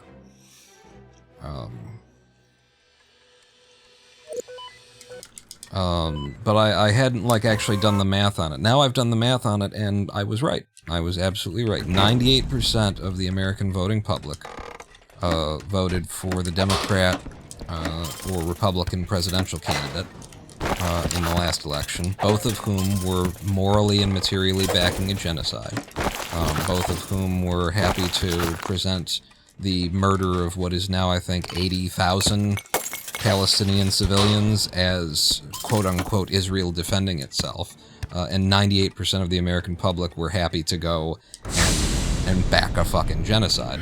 2% of the American public found third-party candidates to vote. I voted for Cornel West, which apparently wasn't even, in the top 4 or 5, I think. Which surprised me. I thought Cornel West was one of the bigger third-party candidate names, and I guess he was. He got some significant numbers, but I just kind of expected him to be, right up there. I guess I underestimated Jill Stein in the Green Party. The thing about Jill Stein and the Green Party is that they only exist to give cover to the Democrats, as far as I'm concerned. That's another computer underground bullshit. The Green Party, I don't even think about or consider as an option in any election at this point, because my read on the Green Party is that they exist as, the perpetual spoiler for the left, for the DNC, which isn't really the left. But, they exist to sort of give cover to the DNC. They pose absolutely no threat to the power structure that has been, established by the DNC and by, the two major parties. And, even what I'm saying is, if the entire country came out and voted Green and gave them unilateral power, not much would change. That's what I'm saying. If Jill Stein were allowed to do, they are there to give cover for I see them as a place for disillusioned Democrats to land when they're so pissed off that they're finally gonna, they're finally look for a third party, and the point of the Green Party is to then show you how useless, ineffectual, and meaningless it is to support a third party in the United States. They exist as an example of why you should probably just go back and vote for the Democrats again. That's my read, anyway. That's how I view the situation that we'd be facing. And so, yeah, I guess I underestimated how many people were willing to vote Green as a way to... I mean, it's fine. It's better than, I'm not gonna condemn anybody for, for a protest vote against a fucking genocide. If you went with Jill Stein and the Green Party, it's fine, I would ask you to do a little bit better next time, but I'm I'm just glad that you're not part of the 98% who voted for genocide. But it is an interesting time to be in and to exist in as an American in this country, to recognize that 98% of your fellow countrymen are cool with genocide if they get the economic policy that they prefer. You know, it's really interesting. Yeah, because you know that the difference between these two parties is meaningless. That's more bullshit. Computers in places we can't get to.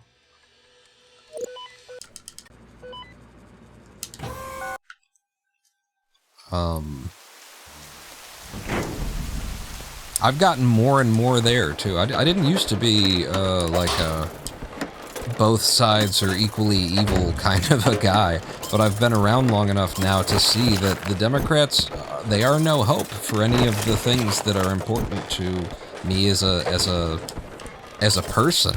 Like, I was gonna say as a leftist or a left-wing voter or something like that. No, as a human being who cares about other human beings and about, you know, there being a future for people, the Democrats provide no hope whatsoever.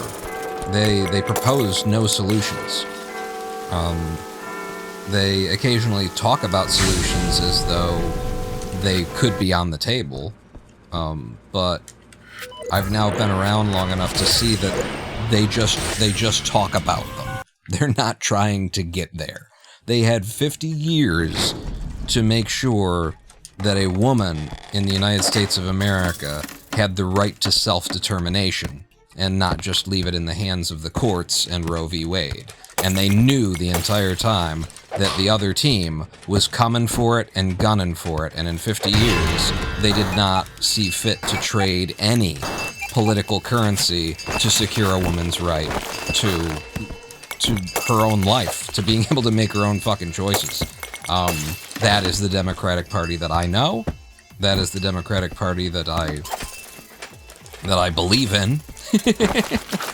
Any other version is a fantasy. The Democratic Party that I know has absolutely no interest in any kind of, like, universal socialized healthcare or any significant reform over the systems of healthcare that we have currently. They get their money from these people. They're going to threaten those folks' bottom line.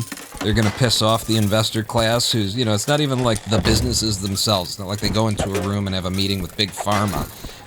It's that their money to run comes from people whose money comes from investments in these corporations, is how that ends up working out. And the Democratic Party has never in my life shown any sign that they have a priority that involves the interests of the American people over the investor class. Like, if the investor class doesn't mind, then the Democrats might do something. But if it's going to hurt the interests of the investor class, the Democratic Party is not there to protect you from a billionaire who wants to make more money by, you know, maybe giving you and your children cancer. They are not there to stop that, and they will not stop that. And so, in that consideration, when I think about how, you know, the Republicans or the RNC is just like openly evil, you know, it's just it's like the racism and everything is just kind of right there on the surface. The nationalism, the homophobia, just all of it that is part of the Republican zeitgeist. When I think about that, and then I think about the Democrats, it's just a difference of, like, the wrapper in terms of, like, the outcomes that we get. Does it really matter that one of them is, you know, says all of the wrong things and then goes and does all of the wrong things, while the other one says some of the right things and then goes and does all of the wrong things anyway? Like, what the hell's the fucking difference, is my question. And so, yeah, we're not getting any closer to, like, ending homelessness in the United States of America, or ending poverty in the United States of America, or having a national socialized health care, or a woman having a fucking guaranteed right equal to a man in this country in terms of being able to choose what her life's gonna be. we're not getting any closer to these things under the leadership of the DNC. It's 2025, and a woman doesn't, you know, have equal rights to a man in this country. How are you going to convince me that the Democrats are in any way effective or even trying? They're not even trying. They don't represent a worker's right. They don't represent the interests of anyone in particular other than the people who give them the money in order to get the power. And that is not you, and that is not me, and so what the fuck is the difference between the evil that the Republicans pose and the evil that the Democrats pose? Like, if anything, I consider the Democratic evil worse because the Republicans are, like, in a way, they're honest about it, you know? Their lies are so blatant. Their policies are so at odds with the interests of the American people. The districts that they run are so poorly managed. And, like, it's almost they're more. It's better because it's more upfront. Like, you have to be a real dullard to think that the Republican Party actually represents you, whereas the Democrats are making a significant and concerted effort to trick you into believing that there's some hope to be found in their representation of your interests. Men have zero rights to terminate their unwanted child.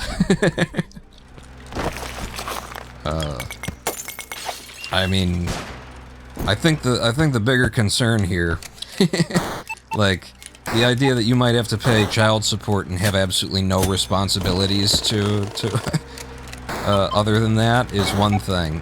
When you're being forced by the state to act as a broodmare,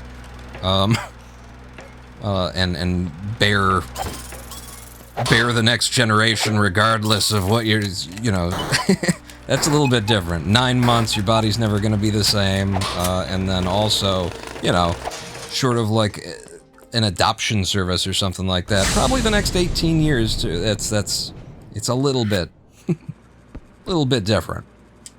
What am I here for? Bombs. All the stuff you couldn't afford before, and as long as we can have it, no.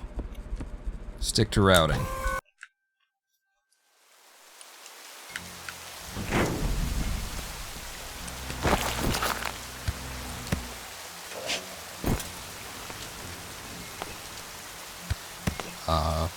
But yeah, so I actually consider the Republicans, while they are like more evil, the fact that they're like kind of open about their evilness, you know, it's like, who's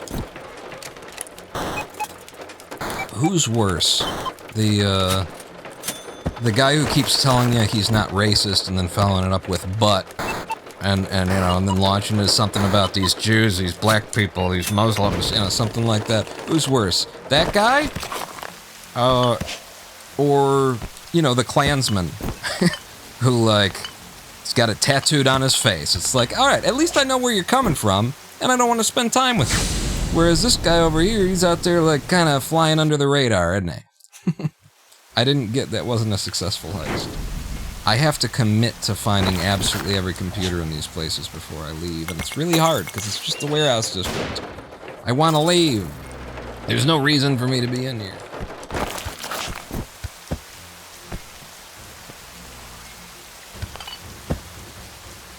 You know, who's doing more harm is also the thing. Like, because you might want to tell yourself that the one's doing the most harm. Oh shit! Trying to avoid all the stuff, and I didn't avoid any of it. Are the loud, outspoken people who might just someday go out and kill somebody or something like that. But the truth is, the people doing the most harm, as Martin Luther King acknowledged, are the white, middle-class, centrist voters who always see fit to, like, not actually handle the issues, not actually address. There's never actual justice coming, you know? That's not on the docket. It's not up for... It's not on offer. I think I'm gonna have to do this to get rid of that guy. I was holding left! I should have been holding up, I guess, to ensure. I thought that if I would have held right, I would have stuck to the wall. Wow, why did I hold left? But yeah, it's the centrist voters who tolerate, you know, the systems of oppression, just leave them in place. The Social Security, you know, administration is a racist, ableist, eugenicist fucking organization that denies people's claims based on it. Also ageist.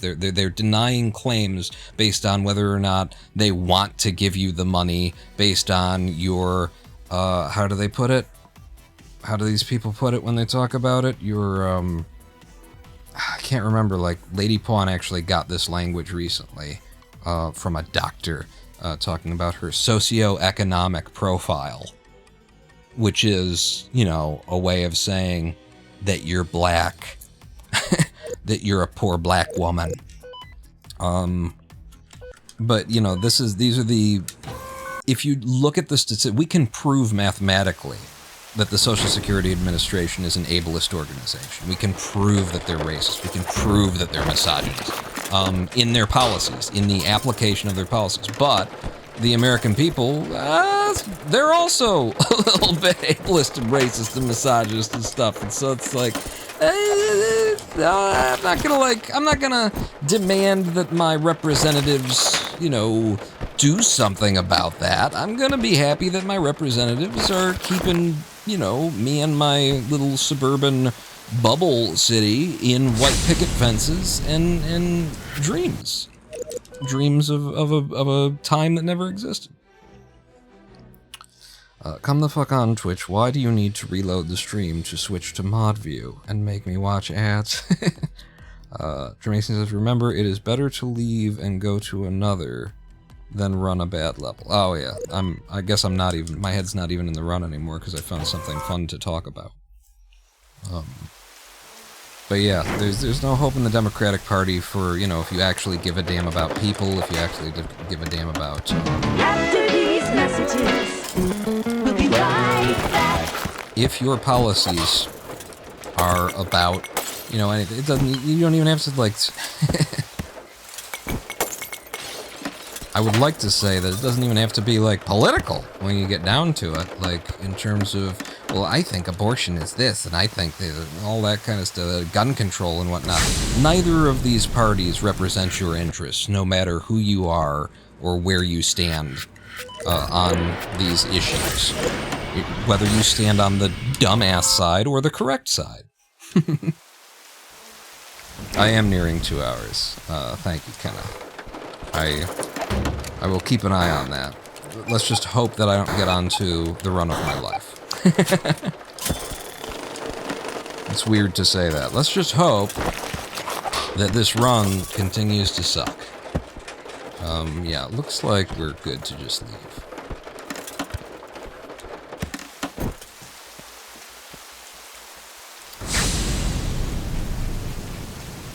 No, it's just staying. That's right.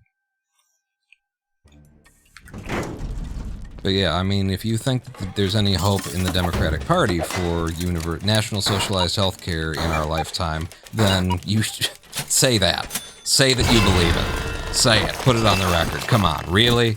Really? Really? The other one's up here.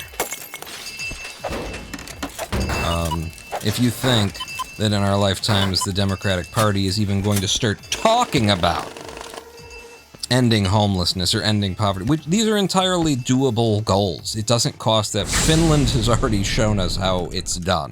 And it doesn't cost that much money to get the programs started, and then the programs immediately return on the investment. Because we have a stronger economy, we have more people out there, you know, employed, who have jobs, who have homes, who need products, all that kind of stuff. It's all good all the way around if we do address poverty and homelessness, which, you know, also, if you have any of that bullshit nationalistic pride that goes around in this country, then, you know, maybe you should reserve having pride for the day in which an American citizen, you know, can rely on something as little as having food in their belly and a roof over their head. You know? All that wannabe nationalistic pride, that pseudo, like, Roman culture bullshit about, did you know a Roman citizen could walk the earth and no one would touch him because they feared Rome so much, and all that kind of shit. And it's like, yeah, shouldn't the state be providing some kind of guarantees to the people of America that actually matter to? What if we just had the freedom of speech back? What if that actually existed? As opposed to the version of it that we have now, which is very much a version of it, because most of our speech takes place online, and most of our speech online is censored, and it has to go through somebody's filter, and it's the filter is what is in the best interest for the corporation that manages the platform upon which you are speaking. And no one wants to address that, and yet we have lost the First Amendment of the Constitution of the United States of America. The Holy Grail, the first thing on people's minds when somebody came and said, hey, we want to get together and make this government a little bit bigger instead of just, individual states. What do we got to give you in order to get you on board for this idea? And they said, well, number one, we got to be able to say whatever we want to say wherever we want to say it. We're going to be able to have the right and the freedom to oppose policies and to, get together and join up and talk in a way that will allow us to put together, like, organized resistance to your government, this government that you propose, if this government should turn against us. We need to be guaranteed the freedom of speech. And here we are in 2025, and you have the freedom of speech so long as you're standing in the public square. And I'm just going to ask you, when's the last time you've been to the public square? So long as you're standing in a government-administered zone in the out of doors, then you do have the freedom of speech, unless they don't want to give it to you that day. Because, in truth, even the administration of whether or not you have the right to protest, or you have the right to be here on this day saying this thing, is very... I'm not sure if you've got that, You have the right, so long as you apply and it's approved by the council. Like, your right to protest is very conditional, even in the public spaces, but the place where we do most of our communication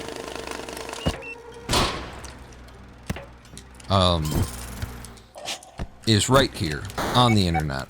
And what you are allowed to say and how much of it you're allowed to say and whether or not you can put that image and whether or not you can show that thing here and that kind of stuff is basically down to the whims of a corporation who are frequently targeting, like, children to advertise to them illegally.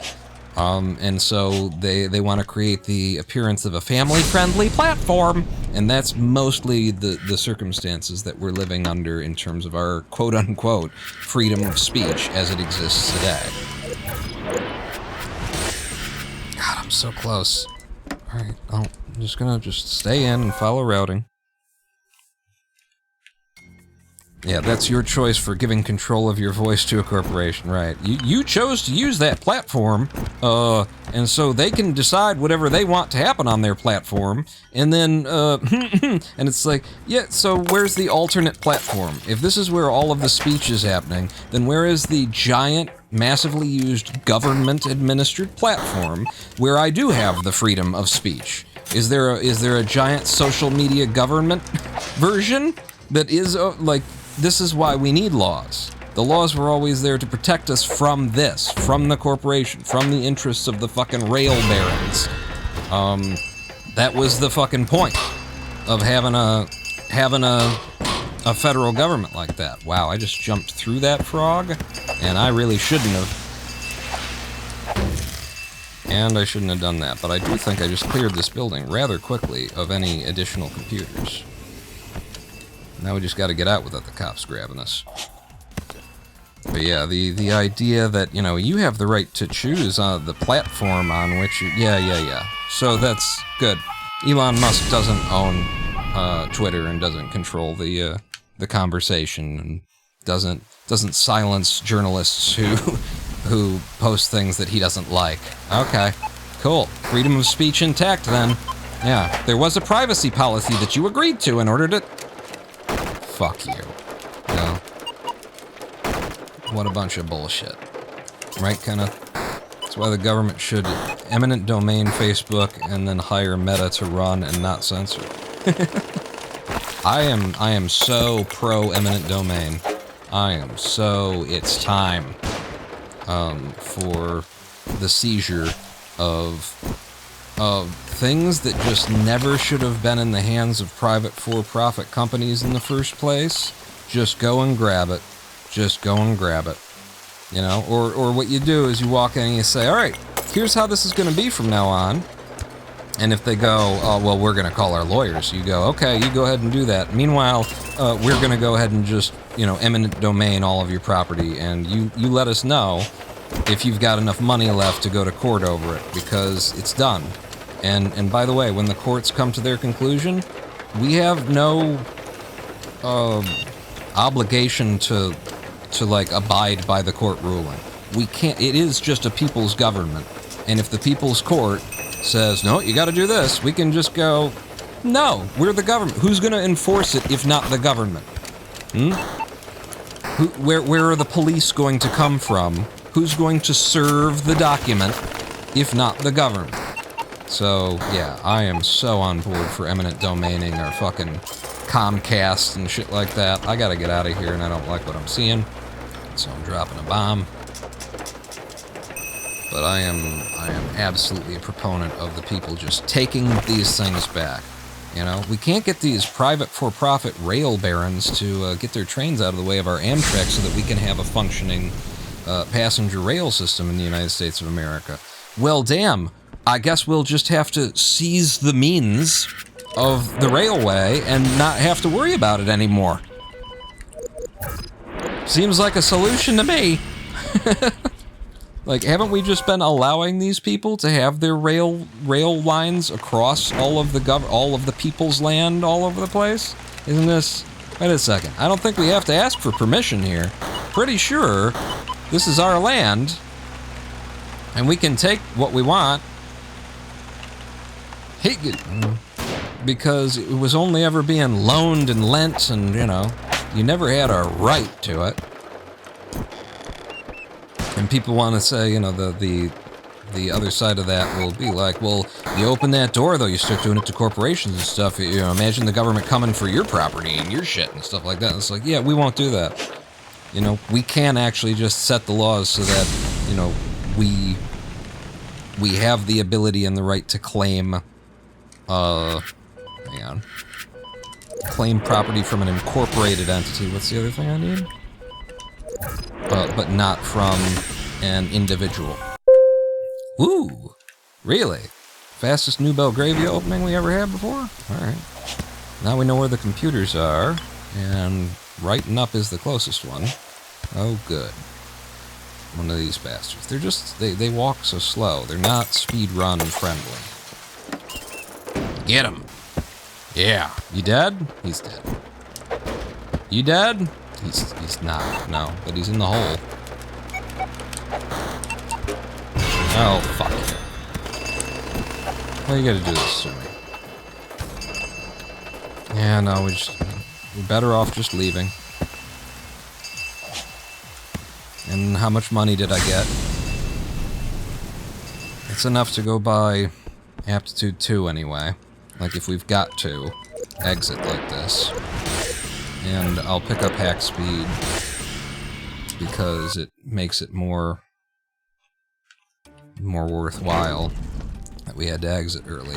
I need these people to stop taking away my successful heist, though. I'll tell you that. Bitch.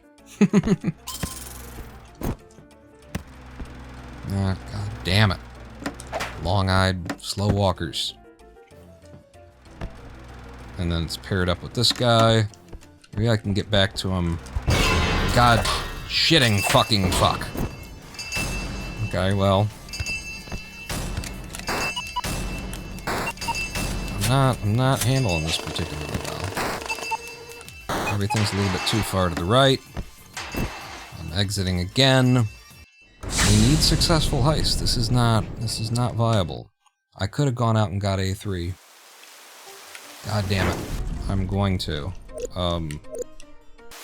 Wait, yeah. because A3's only 30K. I thought it was more, but no. Is there anything else I could buy that makes it... These things will save me time. I'm just trying to, like, find a way... That's not even really it. I'm just trying to find a way to, like, pseudo-justify all this shit.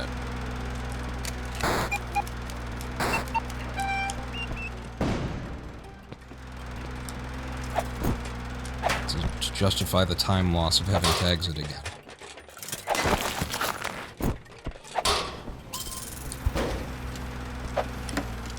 Wow, did you see him give that little kick there?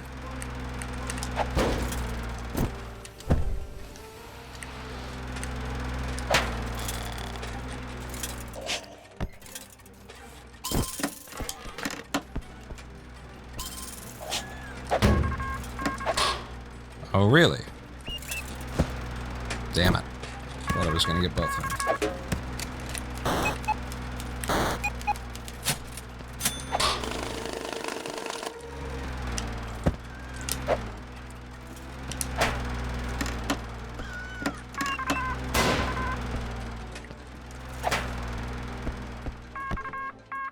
Come on, baby. Run to me. Run to the hills.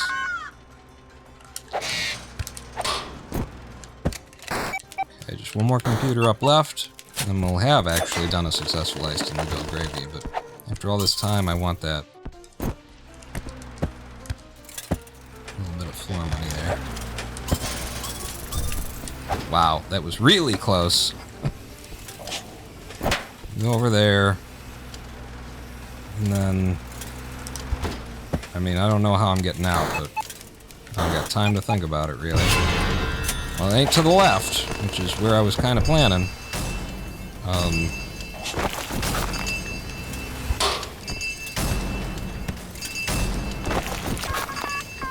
Are you fucking kidding me? What are the odds? What are the odds? That's worth it. That is worth it. Somebody highlight that. Are you kidding me? Putting me in jail in an underground spike pit.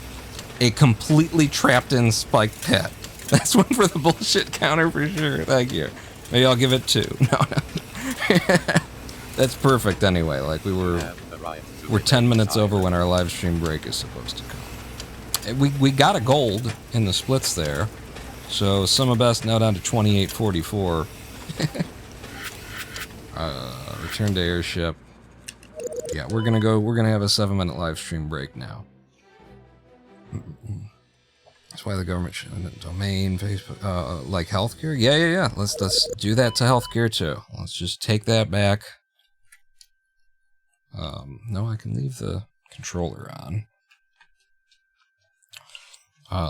No more, no more. Here's what I think should actually be done with healthcare, okay? Here's my idea.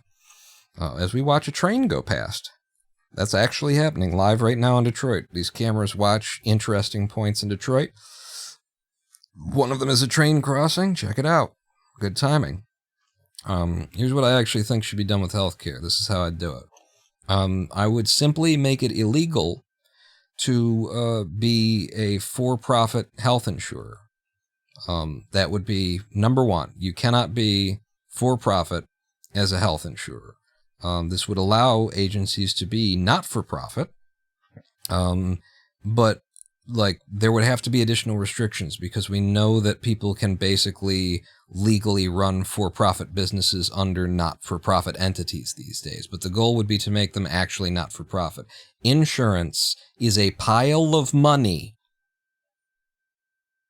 That's it. You throw money into a pile, and then one day when somebody needs, everybody in the community throws a little bit of money in the pile. When somebody needs it, you reach into the pile and say, here's the money that you needed.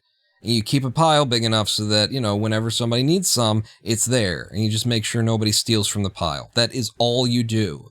And yet, like, how do you make money off? The only way to make money off of that, the only way for this to be a for-profit enterprise is for you to steal from the pile of money. because there is no service that you are providing other than accepting the money, putting it in a pile, and making sure nobody steals from the pile. That's all you're doing. So how do you profit off of that? By stealing money from the pile. Insurance cannot be a for-profit, thing at all. That's how I would do it. What should be done with healthcare? It should be unlawful for any government official to spend more than $100 per month for anything health-related.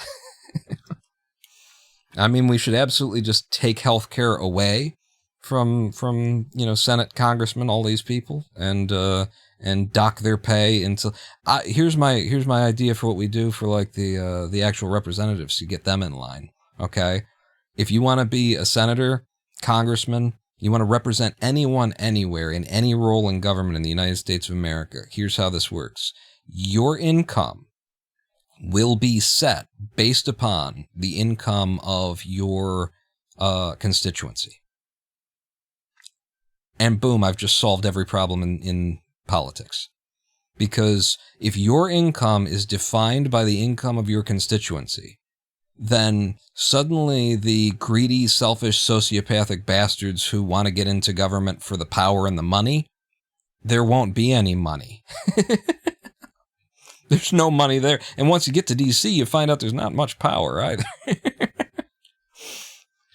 But doesn't that sound like exactly the way that it should be? If you want your paycheck to go up, Mr. Senator, then what you're going to have to do is raise the average income for your constituency, you fuck.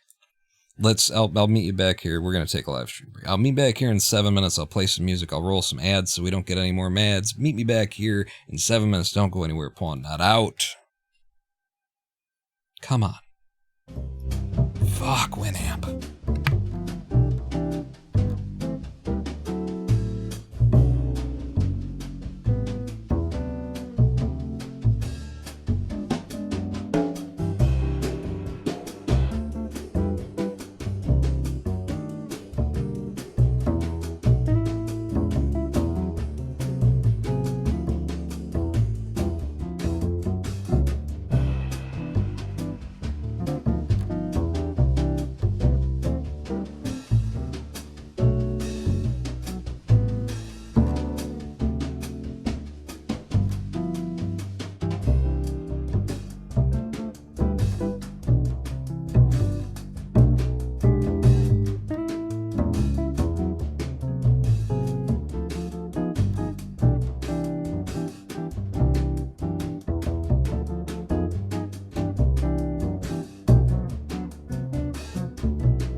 Hello, I am the Ronin Pawn, and welcome back to a twitch.tv/Ronin Pawn livestream on twitch.tv/Ronin Pawn.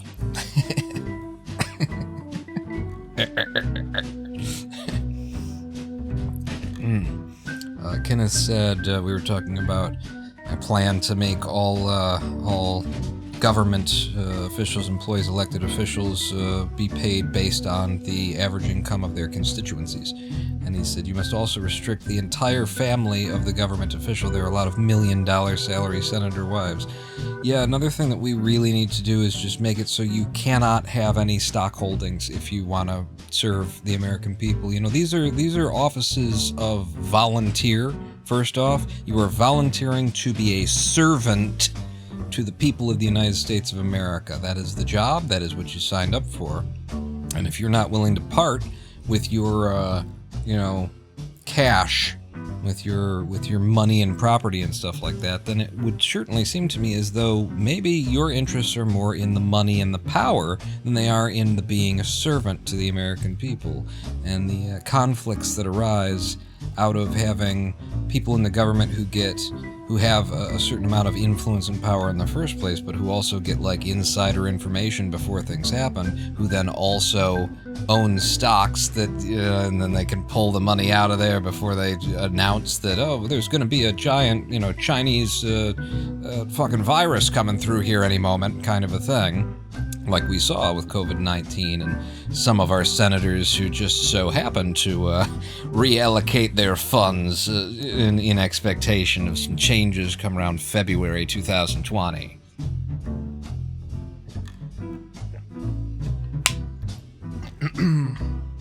By the way, when I said Chinese virus, I don't want you to think I'm one of those crazies who's like, the Chinese virus in the Wuhan, all that kind of shit. It's just, it came out of China. I wasn't trying to like, but yeah, and you know that Chinese government sent that shit over here, some shit like that. We're supposed to be playing the Swindle, which I promise you I'm opening in the background now, and I promise you it's loading up right now. Promising you that you can see it on screen right now, and I'm also promising you that the music can stop right now, right goddamn now. So we're speedrunning the Swindle today.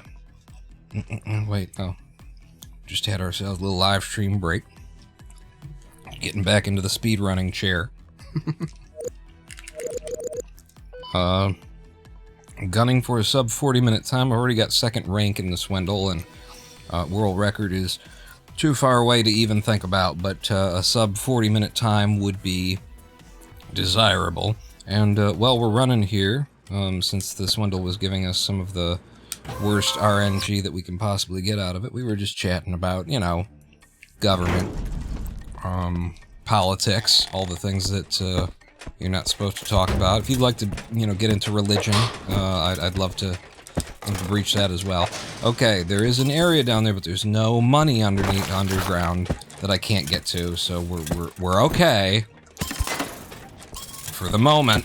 This might be runnable, this first level. Here. And then, was there anything left? Look at that corner jump. Pretty little corner jump. But yeah, I was just, so I looked into, like I was saying, I looked into exactly what the percentages were and how many people it was who did vote for a genocide-backing political candidate and or party in 2024. And it did in fact turn out, when it comes to the presidential election, that it has been 98% of voters in the United States did vote for either Trump or Harris. And in either case, you were voting to support the genocide of Palestine. You were voting to support people who had taken pictures with Netanyahu, war criminal, after the Hague had found him guilty of war crimes and found the Israeli government a colonial state that was engaged in an act of genocide. You voted for that. You voted to support people who were giving moral and material cover for it, if you're one of the 98%. So looking into those numbers, one of the interesting parts of it to me was that, 2% of the American votership turned away and said no. And I believe that 2% is 2 million. 2 million American voters turned away. Not every American is a voter. But so to just consider there were 2 million Americans in this country who said, no thanks, I'm good. Okay, yeah, I couldn't fuck around too much, but I did need to see if there was anything else down here. Nothing above us. Yeah. 2 million in a nation where you think about it, it's a country of about 350 million, 360 million people. But when then you're talking about voters here, and when it comes to voters, even those who are available, who are, allowed to vote, is 260 to 280 million, maybe? Because, a large portion of the populace is not of age to vote. And then there's also, felons and stuff like that who, I don't know, aren't allowed to vote. Is that still true? We don't let Americans who have been convicted of certain crimes participate in democracy anymore? That doesn't seem like that could be like a racist policy that disenfranchises people who have been historically targeted by a white power state. If that's true, anyway. But just that's a pretty big goddamn number. 2 million out of like 260 million who were even available to vote, and we're talking actually 2 million out of the people who actually showed up to vote, which is more like 150. That's wow, huh? It's a lot of people. That's a lot of people who had, a spine, and who weren't willing to participate with systems of oppression. And so there's some amount, there's reason to be encouraged, I guess. If anything, that there's definitely enough people to start the violent revolution that we're so desperate for. This nation is crying out. That was actually one of the reasons why I didn't really want to. I wasn't super thrilled with voting for Cornel West. A very, very lovey-dovey kind of a fella in his, in his politics and his policies and what he suggests the solutions are and things like that. And I feel like we're more sort of on the brink of some kind of by force revolution in this country for the people to take back, the authority over their own government that has been stolen from them by corporate and rich people, basically, by the upper 2% kind of deal. Because, as much as, I think it's safer for people to present the idea that the problem is the billionaires who are running the thing, and, with Republicans, it's like Elon Musk and Donald Trump's ear and shit like that. That's safer to say, but the truth is, the real problem is, comes from the investor class in general. We're talking about wealthy people, upper middle class and above, really, is what we're talking about. Hey, I ghosted that. I wonder if it matters at all.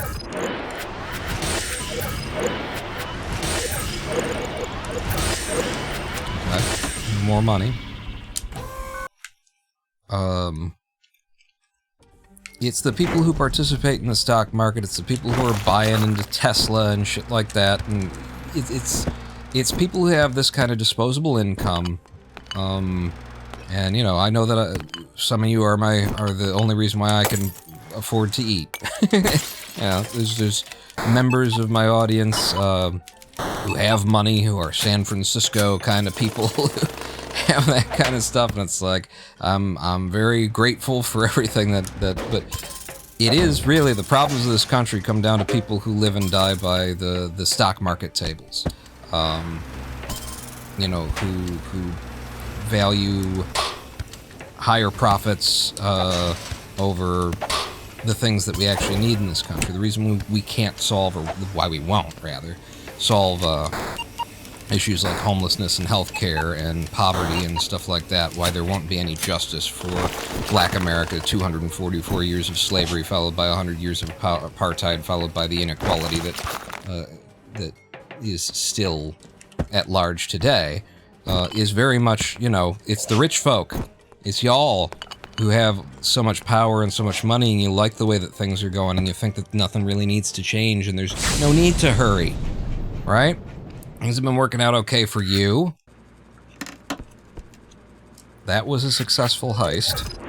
I'm just supposed to get bombs, but I could also get hex speed here.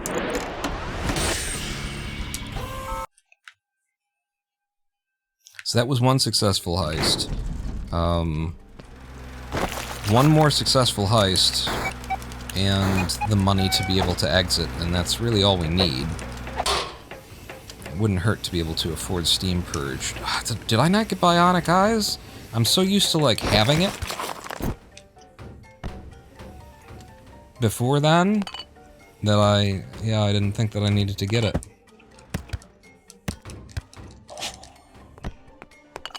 Bionic eyes, I don't have Steam Purge.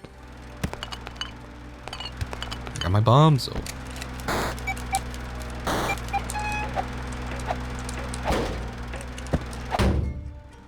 This is a tough one. Whoa! You gotta land that, and, you know, you want to land it at the bottom of your jump arc, and start fucking running and jumping, and just hope and pray. Hope and pray. You get in the hole. Is there any more?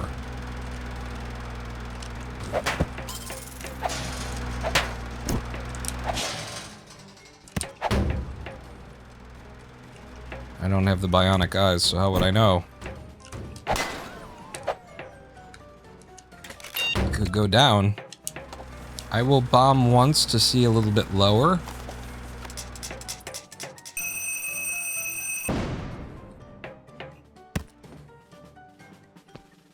I will bomb again because I think I see evidence that could be computer related to the left.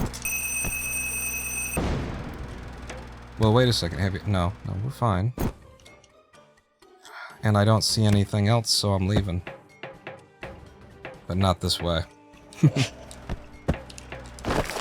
Only one computer here? Maybe. In any case, we need like 2 more levels, and we've already got one of our successful heists, so even if this isn't it, we should be okay for the run. It wasn't it. There was still one more computer somewhere in there.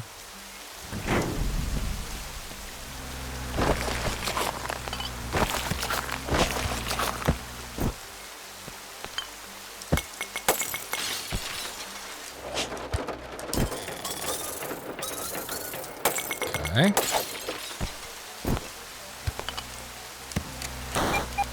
I gotta completely and totally clear this one out now. Oh, come on.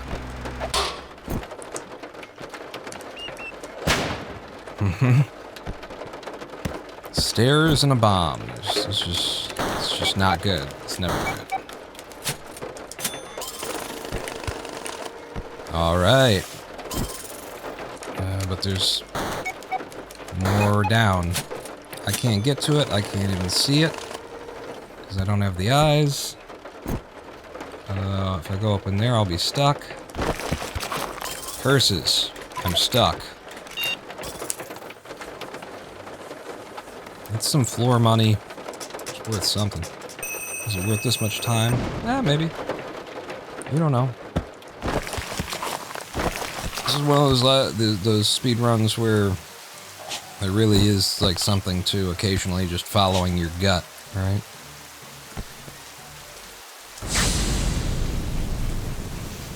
Okay, I'm leaving. That's 2 successful heists. That's enough money to leave. I don't think it's enough money for anything else. No, it's not. And we're not even carrying in the 3,000 that we expect to bring into New Belgravia. So I need to get some floor money out of here and 1 computer. Yeah, that's a computer. It is the side of a computer, I can tell. Don't! You didn't even blow. What the hell, man? Scaring the shit out of me. And this camera that's hovering the door. Prick. bang!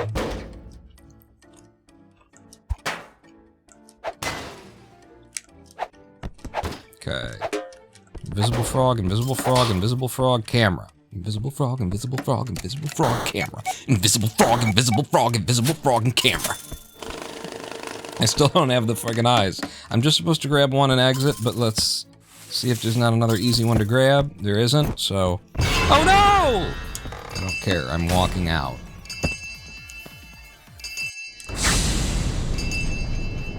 I've got the money we need. Computers. And... aptitude. Wait! You're complaining about the fact that you don't have the bionic eyes, and now you've got it.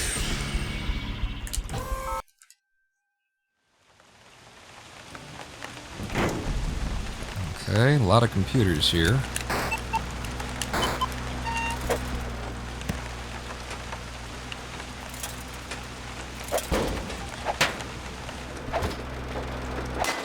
A lot of things to, like, kill me on a, like, emergency exit kind of a thing. This could help.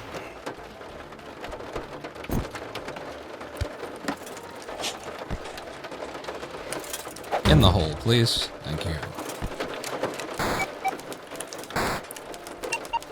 Okay, there is one right and down, but everything else looks like it's up.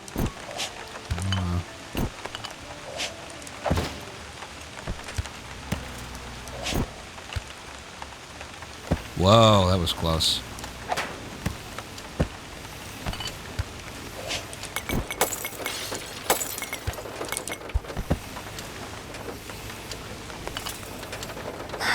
Too many slow walking bricks.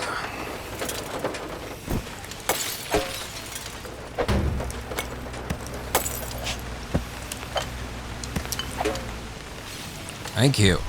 You knocked out that last bit of glass for me. Really was quite kind. Yeah.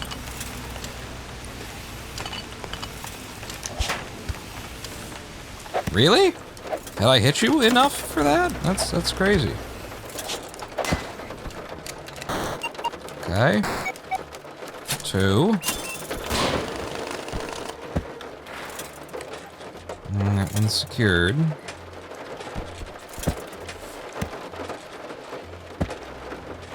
This one's not. It'll be easier to get to if I come in through the front door.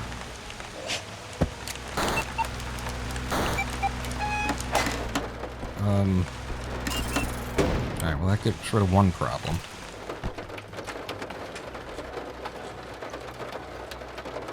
I was hoping I could get rid of 2. And can you see the computer? You can't.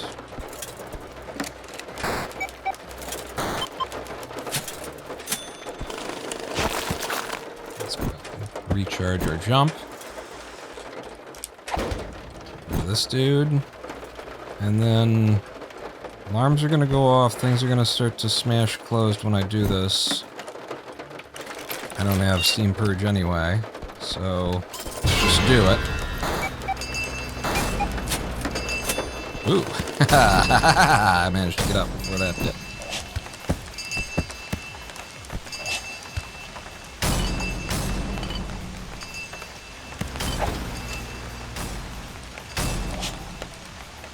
Going for it. Oh, wait.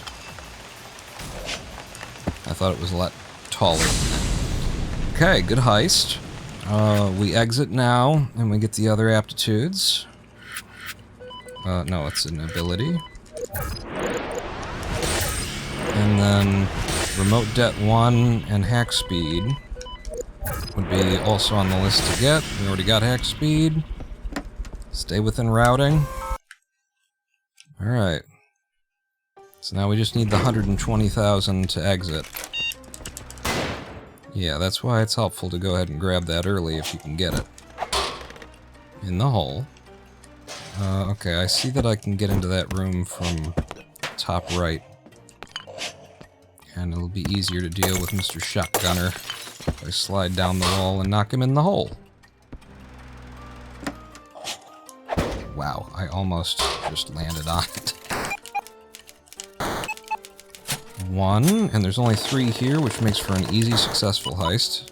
Don't say that until you've gotten out of it. In fact, I might want to come in from the other side if possible, because that's a little bit tricky. How tricky? Yeah, it's getting trickier the longer I look at it, actually. You're gonna come in through the whole damn building? Well, I might have to go down it. Yes, I am. Did you see that situation? Spike pit, shotgunner, frog, hover, camera, everything? Did you see all of it? 1, 2, you're in the hole.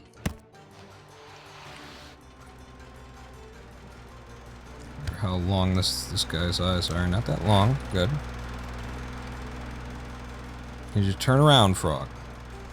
Turn around. You're never gonna turn. Okay, now he'll turn around.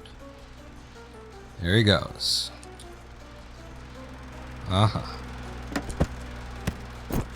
In the hole. This is a really bad place to get seen, too. Look at the traps on the ground there.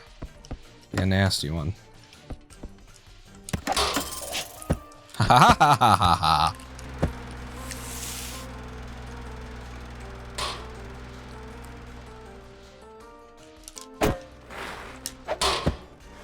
Wow, I managed to hit him through the wall, which you're not supposed to be able to do. I forgot that I had remote det. Remote det would have, I could have used that earlier. It still would have been a dangerous drop, but I could have used it anyway. We need to get down here. I think it's probably safest to bomb my way.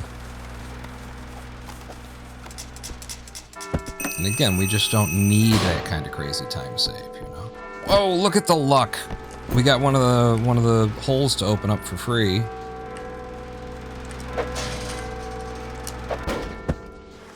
Lovely. And then in the hole. Thank you. I just wanted the money. And that's all the computers here.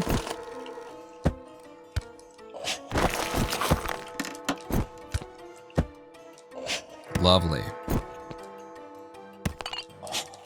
Lovely, lovely, lovely. Is that 120k?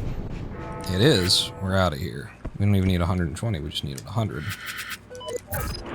Which actually means... Is there something else that I want? You. Okay. Let's go. We're into Casino Town, and we already got Hack 3.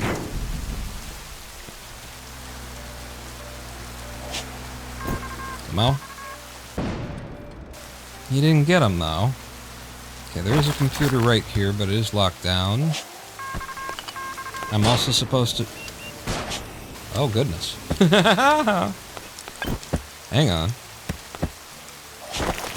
You just opened everything up for me. Oh, I love you. Look at this.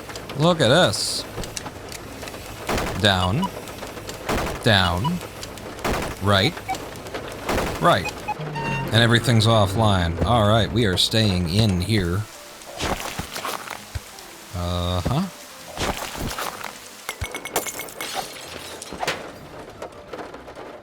Okay, I think I'll wait.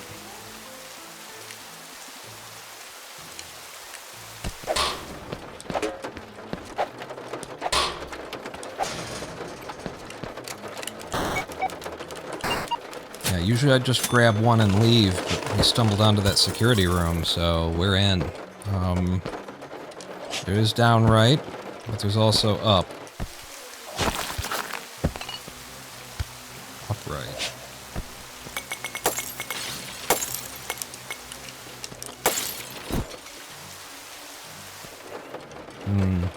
I don't love it. Go up and over. Stick to the wall. Wait for him. Clear it out, get us some money.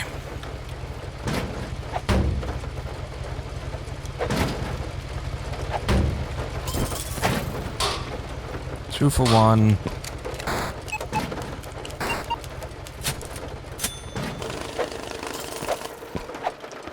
Just swat at the invisible things. We know there are many invisible things. He will be clear in a moment. He doesn't turn back around and come at me. Yes.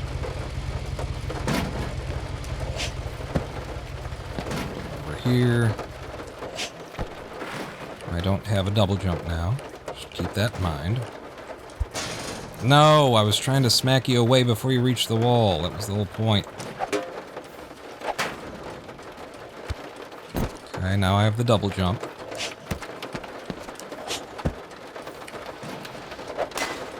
In the hole. Thank you. And one more computer below us.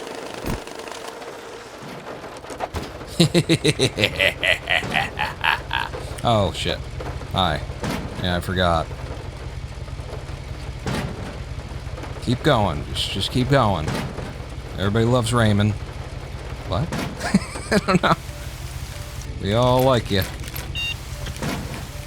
You just keep doing you, bae. Keep going. Maybe. This is actually turning out to be rather slow to wait for you.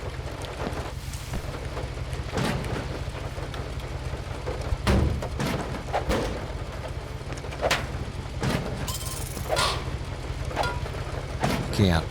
He's a guy that you bomb. That's what he is.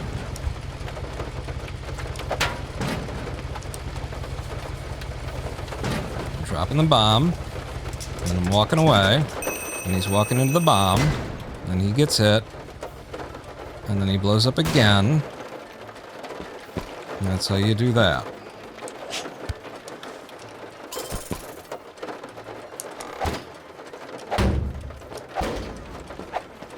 Okay, and then for absolute safety, I actually hack the thing first.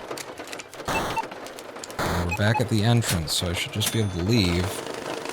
But I don't like any of the things I need to jump over to get out. And that being the case, I'm literally going to waste time to plant a bomb up here, so that I can exit in the safest possible way. Listen, it takes a while to get one of these runs going, you know? You get one going, you don't want to throw it away. Alright, 289,000 in a successful heist, and we go back in here and we buy security and bomb rig speed. And the next things we'd get would be remote det 2, which is a tool. And melee 1.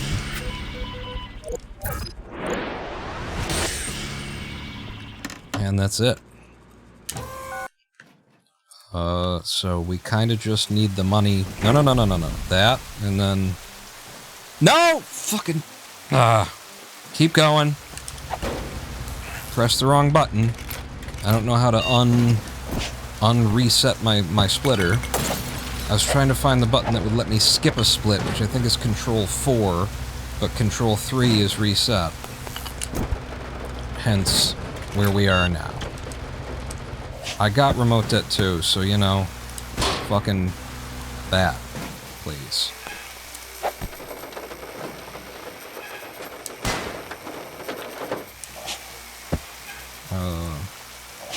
There's no security here? There's no security here.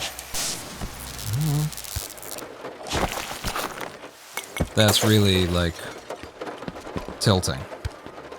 My splitter is no longer here. Really distracting and tilting.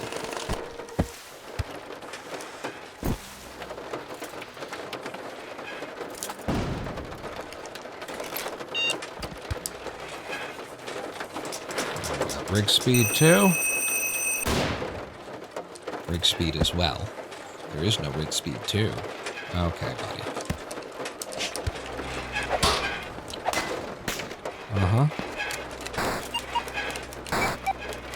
Yeah, I see you. I'm watching you. I'm watching your angles. I think I'd rather be on the outside.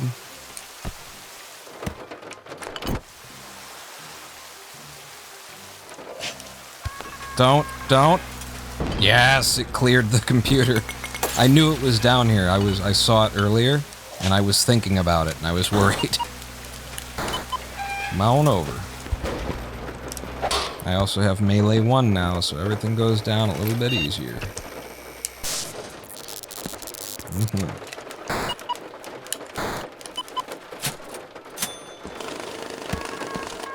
Uh-oh. Alright, well that one didn't...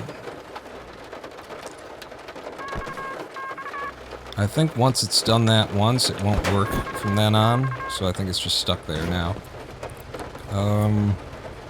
That guy shouldn't be a problem. Right. Time is roughly the stream uptime. Okay, thank you. I would really like to be able to see where I'm going.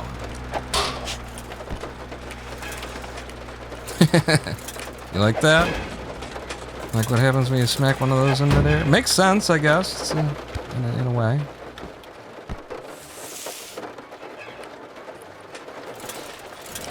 Oh, hello. Did I get him? I did get him. So that's another thief who will start, you know, stealing from you. If you don't take care of him. He'll, like, pop up in a cloud of smoke and start robbing your pockets. If you don't get rid of him before he can do it.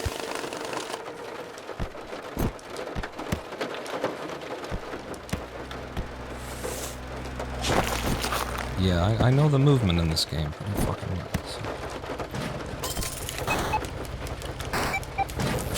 Good. And now I just exit. And that seems like a great place to exit.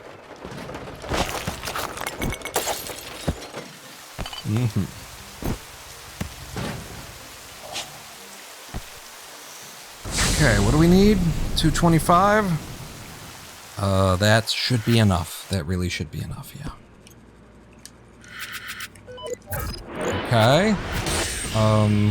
I'm supposed to eventually get bombs, like all the bombs I can get. Stealth is really helpful, though. Let's get stealth immediately.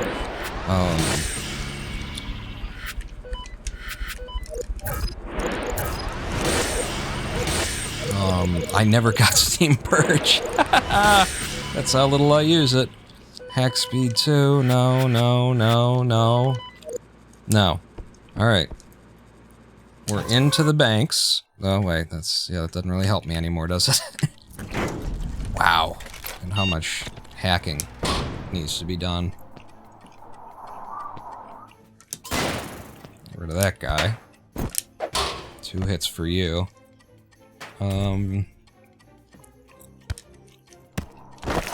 See about up here. Should I wait for you? Okay. If I wanted to, I should have waited longer. So here's one. Also secured. There are 2. Alright. I got a whole bunch of bombs now, so might as well use them. Everything's secured in this area.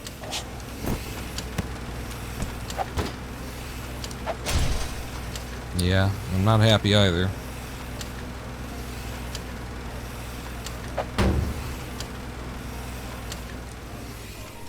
I'm gonna come in from this side and take care of Mr. Sniper Man. Put him in a hole anyway. Put him in the hurt locker! Dude. Can I get that door with you doing this? I mean, if I can't, I can make a quick exit. Nope. Alright, I gotta exit. So they poison you, you've got a certain amount of time to get out. If you get out in that time, it's fine. I've never been in that situation before. So I just learned something absolutely brand new, which is rare after you've been doing speedrun as long as I've been doing it, to find something. Oh, I didn't know that! Never seen a guy dropping... What am I reading here? Reading that the computers are quite a bit to the left, the ones that aren't underground. You read and go ahead and just get a different one. I would love to split, Kenneth. I would love to split, but I can't. Alright, this looks a lot better.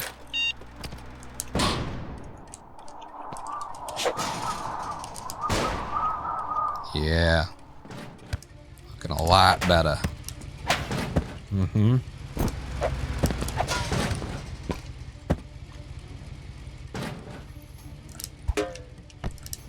Two of those, and you go down. Run with the camera sweep. Get me a free computer. There's another one dead to the right, but I would have to wait for this guy.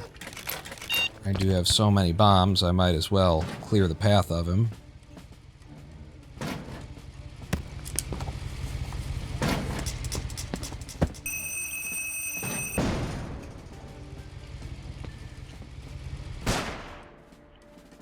Would have liked it if you would have stayed up there and knocked out the camera, but sure. Okay, this one's locked down. I need 3 in total, really. Is that another thief that I have to take care of?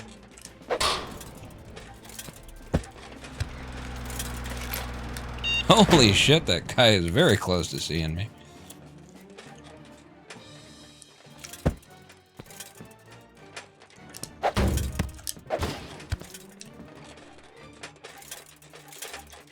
$64 meters there. Yeah, that sounds like another thief, like, teleporting around here.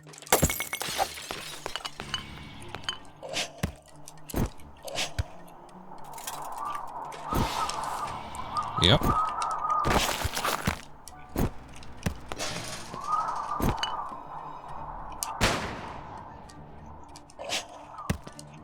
Just give me, like, another friggin' unsecured computer. You know I don't want to have to do anything, really. Ever. 2 bombs right here. Get me in the room. Can come in safely. Might be able to get through to that one if I get lucky on how this bomb explodes. Sometimes they open shit up for you. It didn't.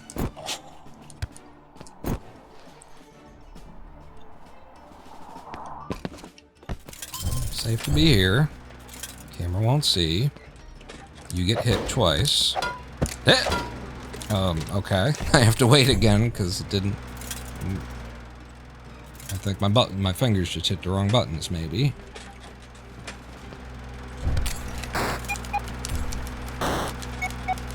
Okay. It's 2, and then a third one might get me what I need to exit. I'm pretty sure it would, actually. So we know that there's one to be hit right over here. It's secured, but I don't see too many traps on my way out. Take that one out. Open this door. Get a remote detonator. No, that's gonna blow up the... Ah, fuck. Alright, I just need one more. That's all.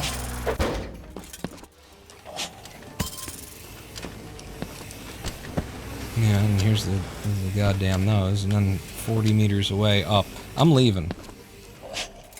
I don't know what our time is right now, but it might just be enough, the 2 computers. It's just enough to enter the swindle. I need a little bit more. I'm not sure how much, but... coming in with the hopes they'll give me a computer early. It doesn't take me a lot of time to just grab and exit. Here. Yep. Sup? Are you bomb-proof? Yes, he is. Fuck. And now he's got a really short walk cycle, too, which makes him hard to get past.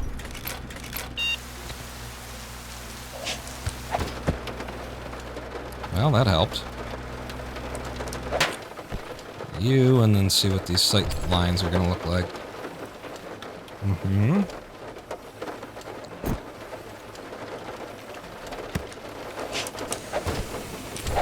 No! Jesus Christ. How the hell did I not hit him, you know? That's my question. Yeah, I don't care. I'm gonna grab this and then I'm gonna leave. I don't have Steam Purge anymore, but I'm also right next to the door, so should be fine.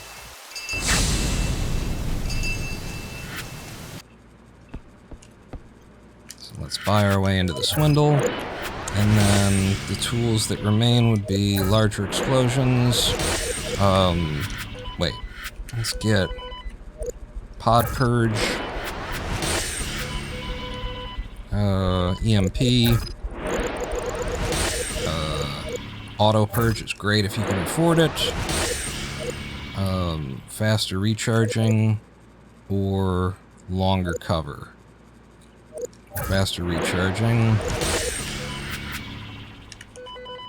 and I guess faster hacking, and let's go.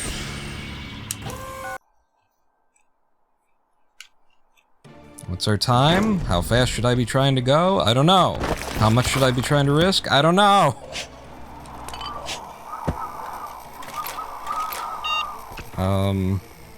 How we looking?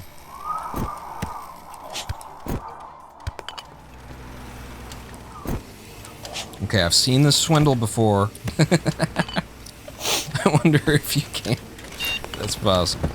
I think if I place this here, we'll be fine. Yeah, got him. Open the window. Knock you down. Swing in case there's something invisible. Right. Left. Okay, just 2 and out. There's another one down left right here.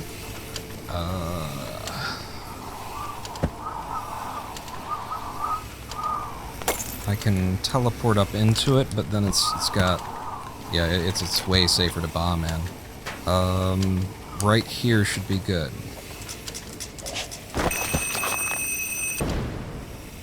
Yeah. Right. Down. Right again.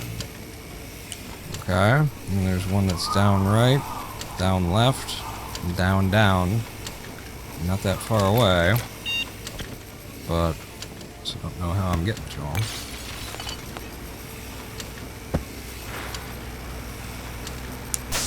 Both of you out of there. Curses.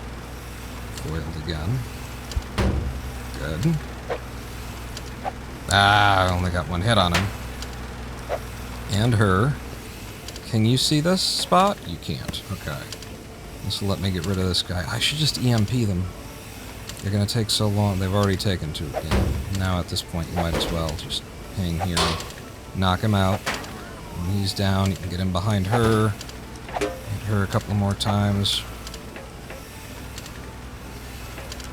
I see those bots that I'm calling her as women, obviously. I don't know, just the design, that's what it looks like to me. In the hole. I love that this is a regular door, because it means I can do that. Down. Down again. Down a 3rd time. Okay. Everything's to the left from here. Oh, I didn't get a triple jump. That's something that I usually want for this stuff. I think I'm gonna go up and out because I'm pretty sure that we have to go significantly to the left, and I don't want to travel on the inside of the building.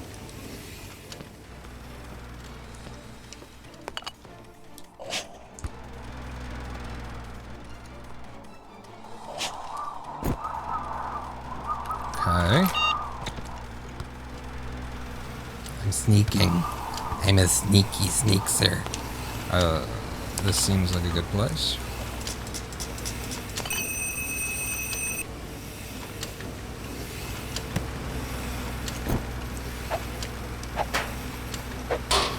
Still not using that EMP, huh? Alright. Right. Right again. Down. Okay, and then everything's down right from here.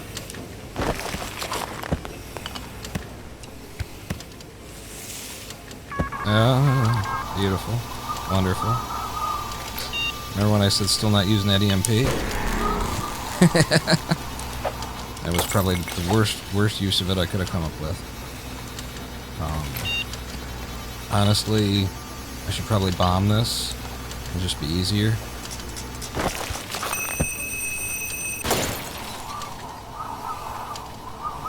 And now are the bugs gonna come for me? Or not?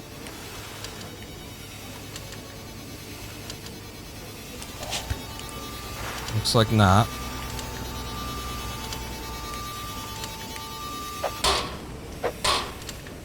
Okay, I don't want to play with you all day here.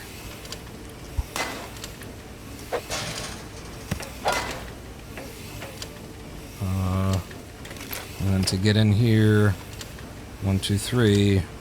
Not only you and me got 180 degrees and caught in between. And there's the Swindle, or the Basilisk. Get out of there. He won't move until... No! Okay. Thank God for auto steam purge. Down. Left. Up. It was also very tilting. Our exit is to the right. Last one is dead below us. Beautiful. Loving it. This should be just fine.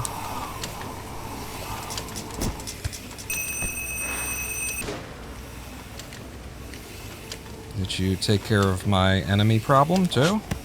It's like you did. Good bomb. Good little bomb. Left. Left. Left a third time. Shoot. I don't even know how I get back up there. It's actually not that big of a problem. How many bombs have I got?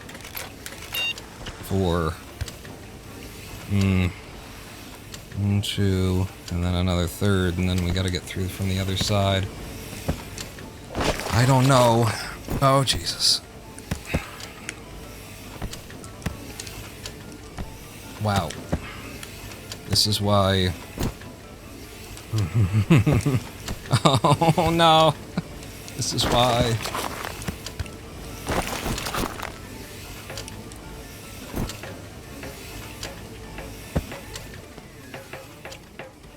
I want to have a triple jump. Okay, this looks like this could be our exit, but I don't know how I get rid of this guy. Except for wait for EMP or Steam Purge to come back online. And then the question is, how do we get out? And I think the answer is through here.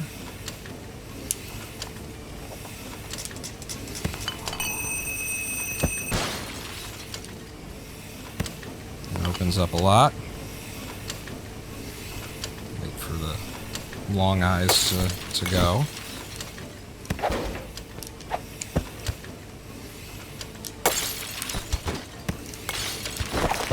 No! No! Fuck! Damn it!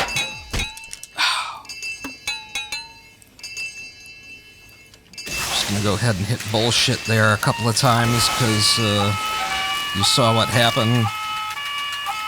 They gave me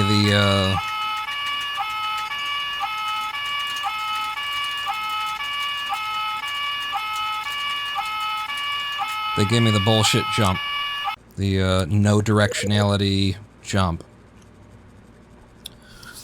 Yep. Bad Swindle. I mean, actually the Swindle was looking pretty good. Just unfortunate how it turned out. I got stuck to the wall where I didn't want to be.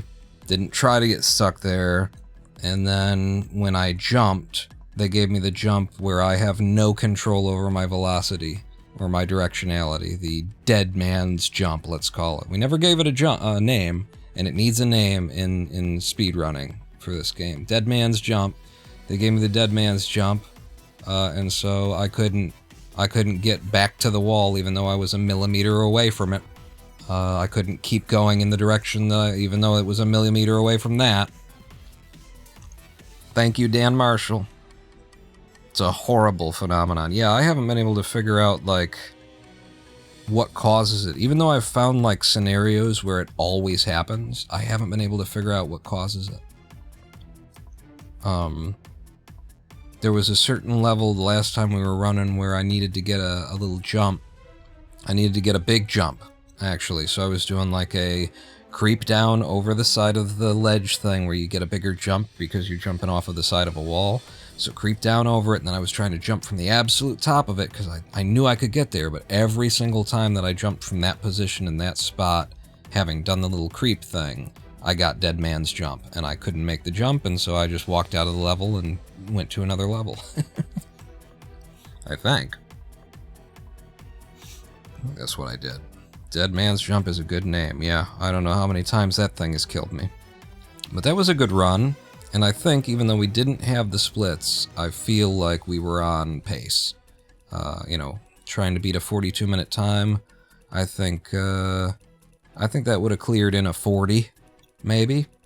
It was a good swindle. The swindle was coming in fast, you know. I went straight to each one of those things, didn't have to spend a lot of bombs. The worst of it was seeing where the Devil's Basilisk was and being like, oh, fuck, I gotta get back to the right side of it. I don't even know how to get in there. But that was a decent run. And that's the kind of run that this routing, this speedrun routing, provides consistently. You know, we've been here for 3 hours, and it took 3 hours worth of attempts to get one run that was on pace to potentially sub 40. If I would have known how much time I had left, I could have, you know, known whether or not I needed to rush a little bit more to get that sub 40 or not. But I'm actually pretty satisfied with that in terms of calling it a day for speedrunning. These live streams are usually 6 hours long, but we've only been here for 3. We also started it at, like, I guess 8 p.m. or 8:30 or something, because it's 11:30 p.m. here. And even though my sleep schedule is completely wrecked, I wouldn't mind calling it a bit early. And seeing if I can't get my sleep schedule, you know, fixed eventually here. So I'm happy to end on that attempt. That was a good one. It was on pace. It proves the concept. Sub 40 is just a matter of putting in some hours. It's not even a lot of hours. Easy grab for sub 40. I think mid 35 is doable with these with this routing. And then after you get about a mid 35, say a 36, I would say, get down to 36 using this routing, then I think you'd have to do the kind of thing that you're doing, Yenrab. You'd have to just throw caution to the wind, balls to the wall, demand the best possible RNG, need the warehouse district to give you the first level of warehouse district. You can't go in and then come back out. You got to go in, get everything, and come out, and it's got to be fast because it's all got to be successful heists, every single heist. But I think without having to do that, I think you can get to about 35-36 minute time with this routing, and that's what I'll keep going for on the days where I need a little bit of a break. You know, usually we'd be playing Satisfactory today, but I needed a break from that. That game it's really good and also incredibly frustrating. It's also really bad. It's really good and it's really horrible at the same time. Very Kerbal Space Program smell to it. But yeah, we'll continue throwing in a Swindle speedrun live stream every now and again. I hope to see you back here this Thursday at around God knows when p.m. This one started 4 hours late, so I can't really tell you. But we do these things on Thursdays and Sundays. I am the Ronin Pawn.